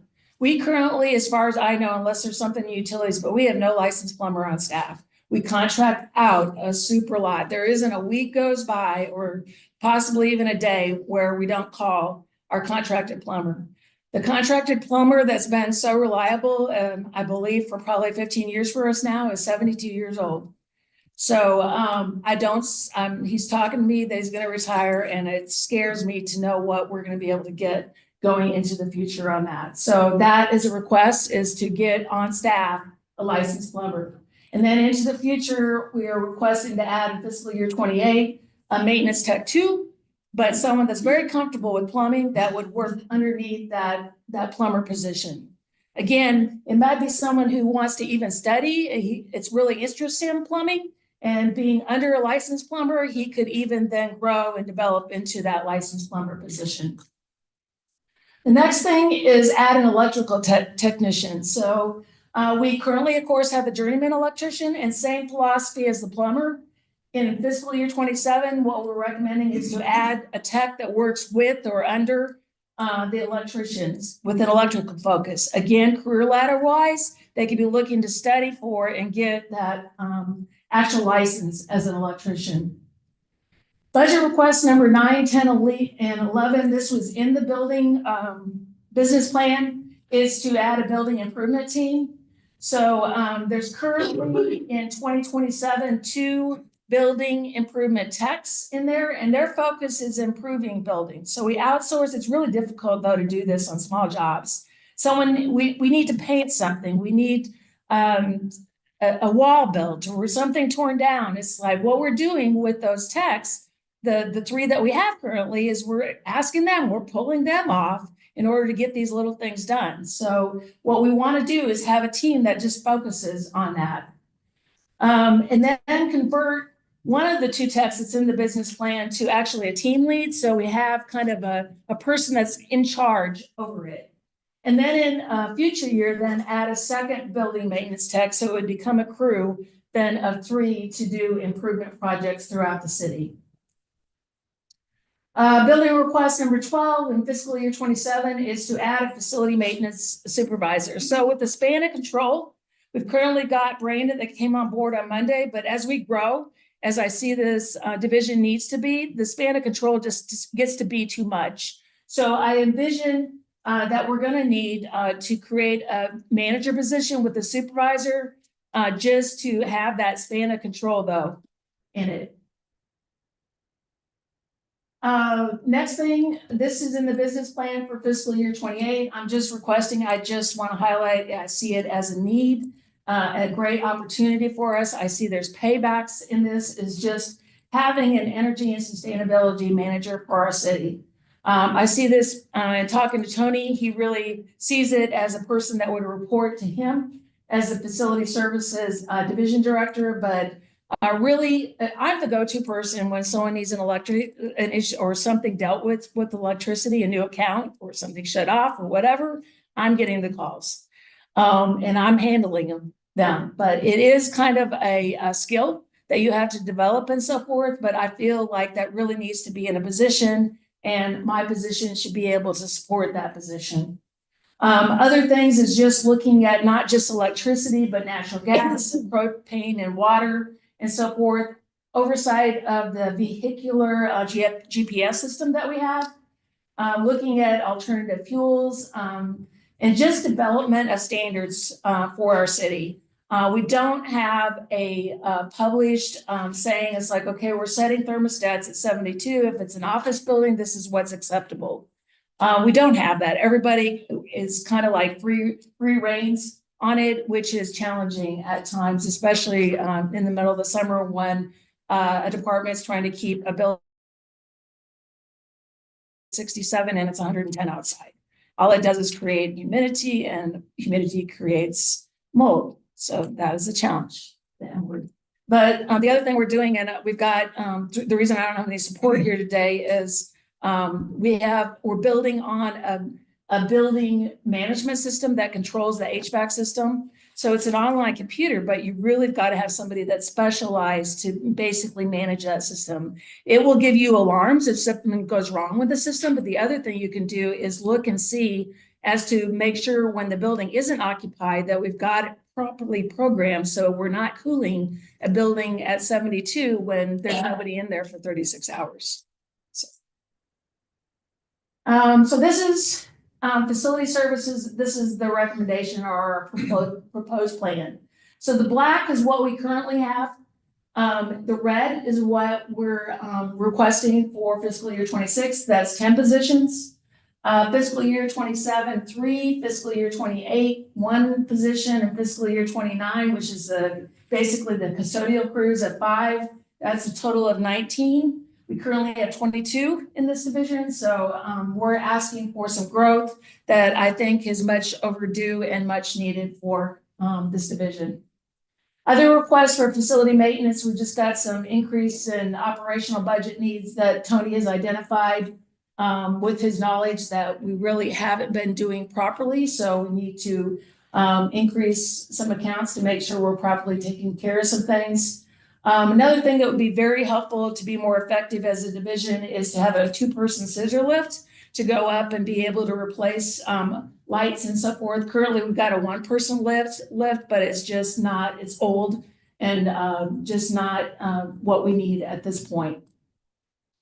Opportunity, as I kind of already brought up, is the textile building. We're expecting hopefully to close on it on April 3rd. And that building, I think what we're up in the air with Kathy, correct me if I'm wrong, is just what we're going to do. We need to do a new survey. Yes. So that's why things are a little bit up in the air, but it's definitely going to add work to the facility maintenance division along with custodial services too. What you'll see on your April 3rd agenda, if it continues on and gets posted with it, is to recommend to you a contract with Clark Roofing for roof and hail damage wall. The EFIS wall has like bullets from the hail that went through it, and a replacement of 2 of the 3 rooftop units for a total of 187. That's what we're have at least planned and have submitted for the April 3rd council agenda. We've got also the many facility maintenance opportunities, removal of the textile signage throughout the building. Hopefully Clark Roofing will help us with that big textile sign up there. Life safety issues that have been identified, sheetrock repairs, just general maintenance cleanup because they haven't been in the building for quite some time. So this, we're excited to get this because it'll be an opportunity to get basically strategy and innovation will go into this building. Our plan is for people operations because currently the building that they operate out of only has 1 door in and out. And so we want to get them in a safer environment. So our plan is to move them here. Construction services will move here. And then another department will be Transform Temple. They're currently located in Wilson Park. And so our plan is to move Buford's team down here until we can get the HPO back up in operation again. Another opportunity, just a place to call home in the business plan, adopted plan for fiscal year 25 was $2 million for basically creating a new facility services building with a shop in it, which we currently don't have. We've had challenges with that because according to the funding source, it had to be either an addition to an existing building or a remodel of an existing building. So we couldn't go down the path to really buy anything. So we still have a challenge and opportunity there. But with that, we're looking at it as a possible solution of creating that as part of a West Side Service Center. We don't want, from a facility standpoint, we don't want to be too far west, but if we could be on the west side of downtown. Anyway, as we're looking and evaluating opportunities for a West Side Service Center. On to construction services. This is led by Austin Maxwell. He's been with us a year, just a wealth of resource and knowledge from the standpoint of building understanding. It's just, he's been great to have on our team. And now we have 2 project managers, Brittany Benight and Jordan Peel. I just want to give you projects we've recently completed. There's a list of 6 here. The most recent one is our public safety campus here with the driving pads, and I know you've been in meetings to hear about all of these previously. We've got about 6 active projects along with lots of storm recovery items that we've got going on and we're managing. And then these are all the active projects that we have in design. So these will, there's funding to construct them. And so this is just a workload coming, but there's so much work that goes into just the design process with our team really being involved and giving guidance and getting the right end users and feedback needed to properly design these buildings.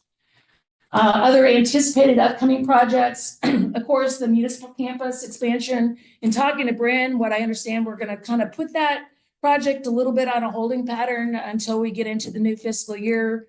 And then we'll make a decision on if we're going to do a full-blown, excuse me, RFQ to identify a new design team or how we want to go about that. But we're not doing anything immediately on that.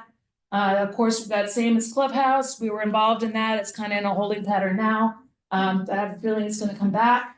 Park maintenance, covered equipment storage. These are all things that were really, I think, highlighted in the CO bond presentation that Bryn gave last week.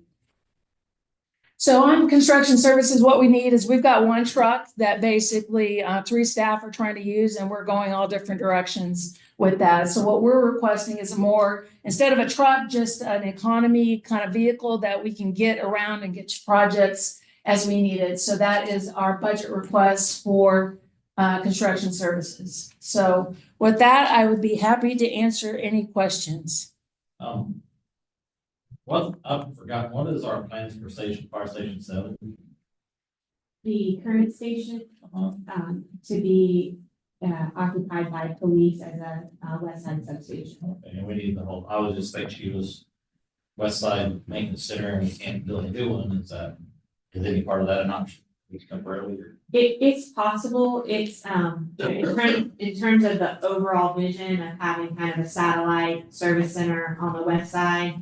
I don't know that would be the priority location because it's on Adams and adjacent to the park, because this would involve, potentially more like a lay down yard or something. So we may not want to have front and center like that, but from a, if it's going to take us a while, that could potentially be a temporary home.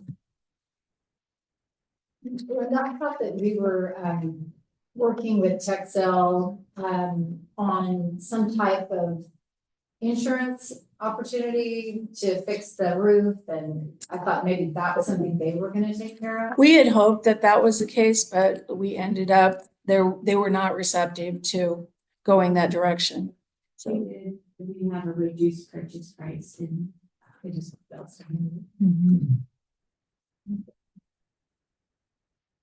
It would have been nice. Originally it was. We believe it's still a good value.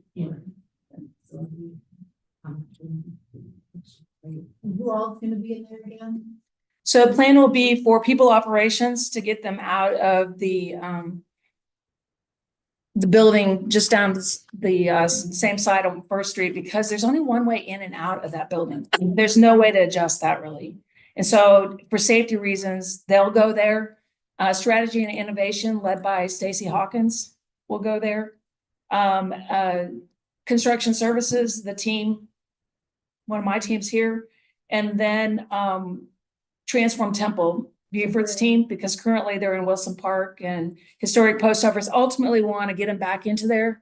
But we think that this would be a good solution. That building, Texel building, is full of furniture. They got up and walked out for the most part. So there's lots of cubicles on the first floor, like 25 of them. And then all the offices. It's not the most, a lot of it has a lot of years of use, But the cubicles are not that bad at all. So How many offices does it have? on the first floor, not many. Probably, I think it's 4. On the second floor has the most. It's each of the second and third floors are basically the circumference, the outside walls have offices, and then there's open workspace in the middle. And then the executive offices for Texel were on the third floor. And so those offices are bigger, especially on the west side, and they actually have a private bathroom tied to them. But not a lot of, I mean, for the standpoint, they kept up like the carpeting's in pretty good shape and so forth, but from the standpoint of like fixtures in the bathroom, they could use some updates, but our plan would be to just work at that and see where we're going to focus our personnel and go from there. So I mentioned something to the team yesterday as to what should we call this, because I don't know. I don't want to just be calling it the Texel building. So I think our plan is to call it the City Hall Annex. Unless somebody has an idea for something else. Davis. The Tim Davis, no. He's still here.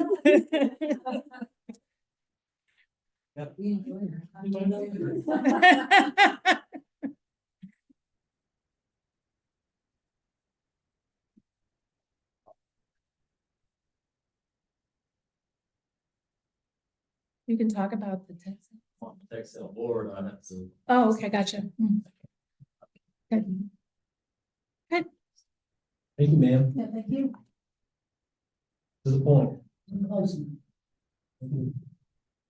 The Texel bill was 3.3. Right, the Texel bill was 3 million upfront, and then paid the other 300,000 overtime. We ended up at 2.9. But then we had, 2.9, and then we repaired. Yeah. So that's the reduction, that's the change in price. What's different for? So we had our. Yeah. Yeah. So that's this. Mayor, lunch is ready, if you'd like to break the lunch. Okay. And then our next presentation. All right, so it is about 1, Natalie's supposed to come on 11:45, so we're an hour and 15 minutes behind. So, y'all want to do a working lunch or do a quick, non-working one, like 15-minute non-working, or just go right in? Want to dive in? Okay. I need a bathroom break. All right, then let's reconvene, say at 10 after 5. That'll give us, assuming my watch is right, that'll give us about 10 minutes to do whatever we need to.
Good afternoon.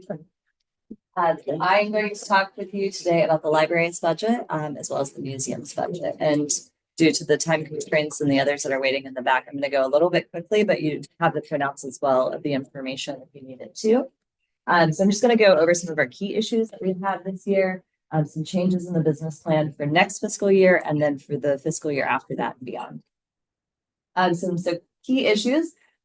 We continue to have flooding. Most recently, our third floor offices flooded.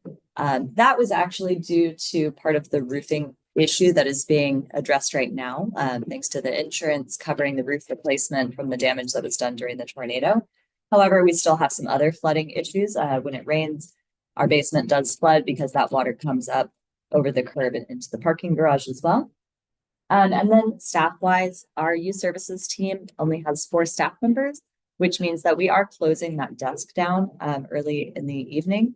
So instead of staying open until 7, the youth services desk is staying open until 6 because we just don't have enough people to populate and man that desk, as well as do programming like story time in order to provide the correct customer experience of having someone there. So some of the changes that we have for the business plan for next year is we would like to accelerate that youth services position. I believe right now it's slated for either fiscal year 28 or 29. We would like to bring that up to fiscal year 26.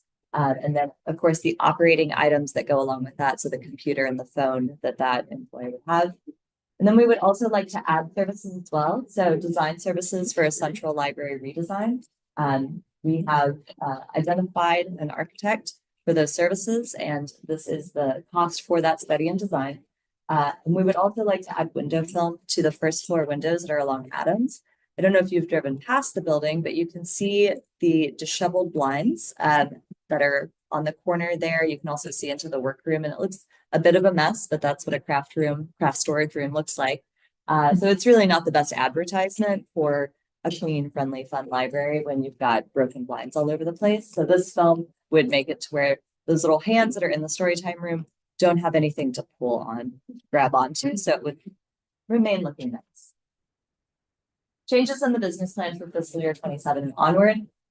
We would like to add accelerate the schematic designs for the central library to fiscal year 27. So after the initial design, that would be just coming up with the ideation and the flow and determining what it is we really need. This would be the actual architectural design element. So this is this precise measurement for this space. And then the downtown library remodel, we do have it approved for the future, but we'd like to move it up to fiscal year 27 as well. The price on that, of course, is determined by what that design phase would look like. So we don't have a true estimate at this time of what that would be. And then operating space during the renovation. So the library would need to be somewhere because it could not be in the building while the entire thing is being renovated. So I've identified 3 different locations within the city, central, south, and on the west side, where there's rental space available, and calculated out what a year-long lease with each of those would look like. And it comes to $181,027. One of those rental spaces is the new rental spaces that are over at Kahan Arcadia. So I don't know, if they would be willing to give us a little bit of a discount with all the help that the city has provided in that project as well. But as of right now, this is what that cost would be. So really it's adding $353,000 to the business plan for fiscal year 26.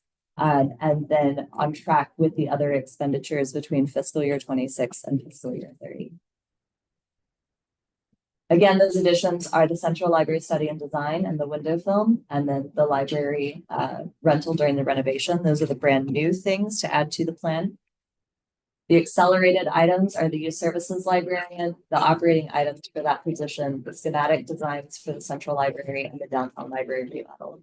My guess is around 30 million, just a cool even number. And then everything else that we have is on track. And just more on track and more on track. And that is all for the library. Does anyone have any questions for just the library? Yeah, you're saying that when you remodel, that you would need. We would need to be somewhere else and not in the building. So for everything, all the programs you're doing. would move to other locations. Yes, yes. To operate in that space while the entire building is being remodeled, because we have adapted to the building, but the building is not a library. It's a bank. So we're doing our best to work in that environment in the way that we need to. So it's going to be essentially a full gut job. And in order to do that, you know, even right now with the roof project, my head is pounding because they are up there banging on the ceiling, it sounds like, directly above my head. To have that all day, every day for potentially a year is going to be too disruptive to be a library for the community. Plus, who knows what's in the walls? It's too little noisy for a library. Thankfully, the roof is hopefully going to be done by the 31st. So we're only dealing with that for 2 weeks, not 10 months. What's the overall financial situation of that building? Is it the one, if I'm correct, the city does not own that, but leases it back for $1 or Right. something like that? And so who does, Library Foundation. is there's probably been no advantage in to buy that building, and there's no issue with renovating the building. We do recommend that we evaluate opportunities there before we make a $30 million investment. That's kind of where I was going. That's a lot of money to drop down on the rental. Absolutely. So I think there's some opportunities for us to work with the foundation. So was that building, with the foundation, does the foundation owe anything on that building, or was it a gift from, I remember that was like maybe Bank of America and CNB, I don't know, at one point. There was a number of First National at the beginning. So what is the situation? Would that be something that would have to, assuming that City One Work Deal would be something that was bought, like had a large sum of money from the foundation, or was it given to the foundation to sort of be the umbrella? I'm not sure what the details of their acquisition were, but yeah, I think they're at least the original interest, I believe, in structuring it the way that it was structured was to have an opportunity for the foundation to ensure that the space that they had brought to the table was used in the way they intended it, you know, as a library facility and not repurposed for their use. And I think there's other ways to accomplish that. But you know, that is truly their interest, and we haven't had any of these conversations yet.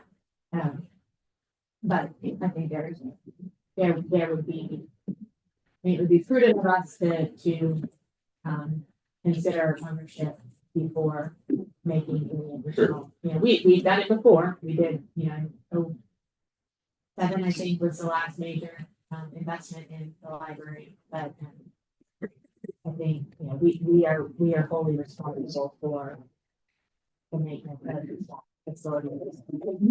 Responsible as if the city were the owner, right? Without being the owner. And I do know that they own it outright. So they're not making any payments on the building. Yeah, just wondering that at some point if there is a takeover, a purchase, and what that might look like if they. I wouldn't think the Library Foundation spent a lot of money in acquisition of the building. If I mean, I think it'd be a situation where the past owner was glad to get rid of it. I don't know. I'm not sure, but yeah, I think if we were talking about something about fair market value, that we probably that would be a crossroads type discussion Right. of whether we wanted to do that Right. or not. So And then the that's library not what I had in my mind. Right, Library Foundation now has a building that doesn't have a library anymore. So. Carlos. The museum's Don't mess budget. around, do you? You come walk in and say, that's the end of the library, and you end it with, and I need 30 minutes.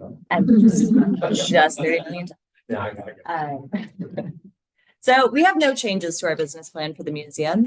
We are currently undergoing the museum and museum district master plan, and those recommendations will not be available more than likely until after the budget is implemented for next year. So we are making no changes because we don't have those recommendations. The only things that were already in the adopted budget were adding, reclassing our museum development assistant part-time to a museum development coordinator full-time, and reclassing our office assistant to part-time to an education position. full-time. And that was. Any questions on that? I heard good things from people that were invited to sit in on the vision sessions, I guess. Yes, thank you so much for attending. I really appreciate it as well. Good. Any museum questions? All right, thank you very much.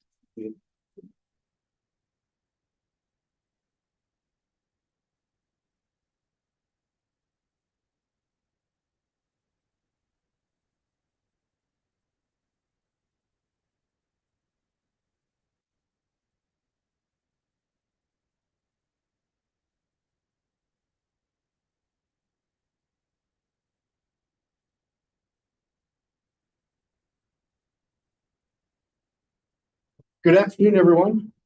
Just promise me you won't throw food at me if you disagree with anything I say. I'll remind everybody that the airport is made up into 3 divisions. The airport itself, John Miller, the FBO, which is Temple Executive Air Center, and then we have the Aircraft Rescue Firefighting Division on the airport as well. Our mission statement is always to provide safe and efficient aviation facility for Temple. We're also always trying to meet our region's business and economic development and support that as well. The admin team, my direct reports, David Holmes, operations manager. He'll have 30 years with the airport later this year. Alicia stole her from the library a while back. And then Andrew Hill is our new FBO manager that we stole him from Waco at the Texas Aero. Unfortunately, he can't be here today. He's in New Orleans at a conference supporting and marketing and branding our airport there. So he won't be here to speak. I know everybody likes to listen to him. So the FBO has 2 full-time CSRs. Our part-time CSR just quit for a full-time job at Baylor Scott and White. And you'll see a request later on about changing this from part-time to full-time so that we can keep somebody in that position and help with coverage. Under operations, David, he's got 3 separate areas under him. He's got the maintenance department. Mike Johnson, Guillermo, Dave Utter, those are fantastic guys. They work on everything from lawnmowers to fuel trucks and vehicles and do all of our airfield maintenance and lighting and everything. So we would not be such a great airport if it wasn't for those guys. Evan Shepard, he does quality control and the fire department. Quality control is we have to go through rigorous inspections of our fuel daily, monthly, weekly, all that kind of stuff to make sure that our fuel is clean, that's going to the aircraft and abide by all FAA regulations. And then the line guys and ARF, we just hired Elizabeth, so we filled that part-time position, but then we have 4 full-time under Joe. So under the airport, our priority areas are broken up into safeties and service, infrastructure, and economic development. So beginning under safety and services, my presentation is just solely going to focus on FY26 and the things that we really need for next year. We're asking for a skid steer. We just got some quotes, so we were first asking 200,000, but brought it down to a more reasonable amount that's going to cover the cost of it. We have over 100 acres of trees and vegetation that we need to get rid of. I get $100,000 ramp grant that I could use that, but $100,000 doesn't go very far. It's about 15 acres that we could get done. That would take us forever. Plus that uses all of my grant money that's supposed to be for all of the airfield on just one project. So if we bought this machine, we could take care of it ourselves with our own people, working a few hours every day, cutting away at it. And the reason behind that is the tree line height is starting to grow, so the approach path to one of our runways is going to get affected by it. Also, we do have some deer and birds, obviously, in that tree line that we need to get rid of. That's a safety issue to aircraft landing and taking off from the runway. And then the unit itself, we could assist other departments with it, having it and sending it to other departments that need it. Obviously, it's going to come with a bucket head as well as along with the attachment for mulching. We'd like to also reclass our part-time MARF position to full-time. So we really need two firefighters at all times during open hours. And right now, when we open at 7, there's an hour that person is by themselves. And then in the evening after 5 till 8 for 3 hours, that person's by themselves. So we've got to stretch that out, and making that part-time person full-time would help us get that covered. Also, the ARF guys are requesting to replace some expired low-pressure airbag systems. We use this anytime somebody does a gear up landing or an aircraft has a flat tire and we can't get a jack underneath it. We slide the bag, lift it up for them, and can get it going again. The bag is over 15 years old. We need a new one. Also, FY27, I'd like to reclass the operations manager to division director as well. So going to infrastructure issues, we've had on the business plan for several years now to do our maintenance facility upgrade. This is really needed in the fact that we take up 3 revenue generating facilities at the airport. 2 are storage rooms and 1's an actual hangar to store all of our mowers and equipment and things like that. We'd really like to get this built out so that we have all of our equipment in one area and we can open up those other areas back to leasing them out. Ramp parking expansion. We get on various times when somebody passes away at Baylor Scott and White, they're an organ donor. We'll get 6 or 7 jets from all over the United States to come in. The doctors fly in, pick up the organ that they're supposed to get, and fly out. It's about a 6 to 8 hour time frame that all these jets are there. When they're all there, our ramp is completely full. We don't have any room for parking, and we have to take them out to a taxiway to a ramp far away to park them. So getting this done will help us with our parking issues. Continuing on infrastructure, right now, in the last 2 months, I've had 6 requests for hangar construction. One of them is going to be going to the CMO's office here in the next couple of weeks with the designs. But everything that they want to build is pretty much out in the new phase area that's proposed for future hangars. Well, we need to get water and wastewater over there, at least under the taxiway, so that the contractors or the tenant that's building can hook up to it and then take it to their hangars that they're going to be building. At 3 different areas, the private hangar, the commercial hangar, and the proposed T-hangar project area that we need to get some money so that we can do those utility expansions to those areas.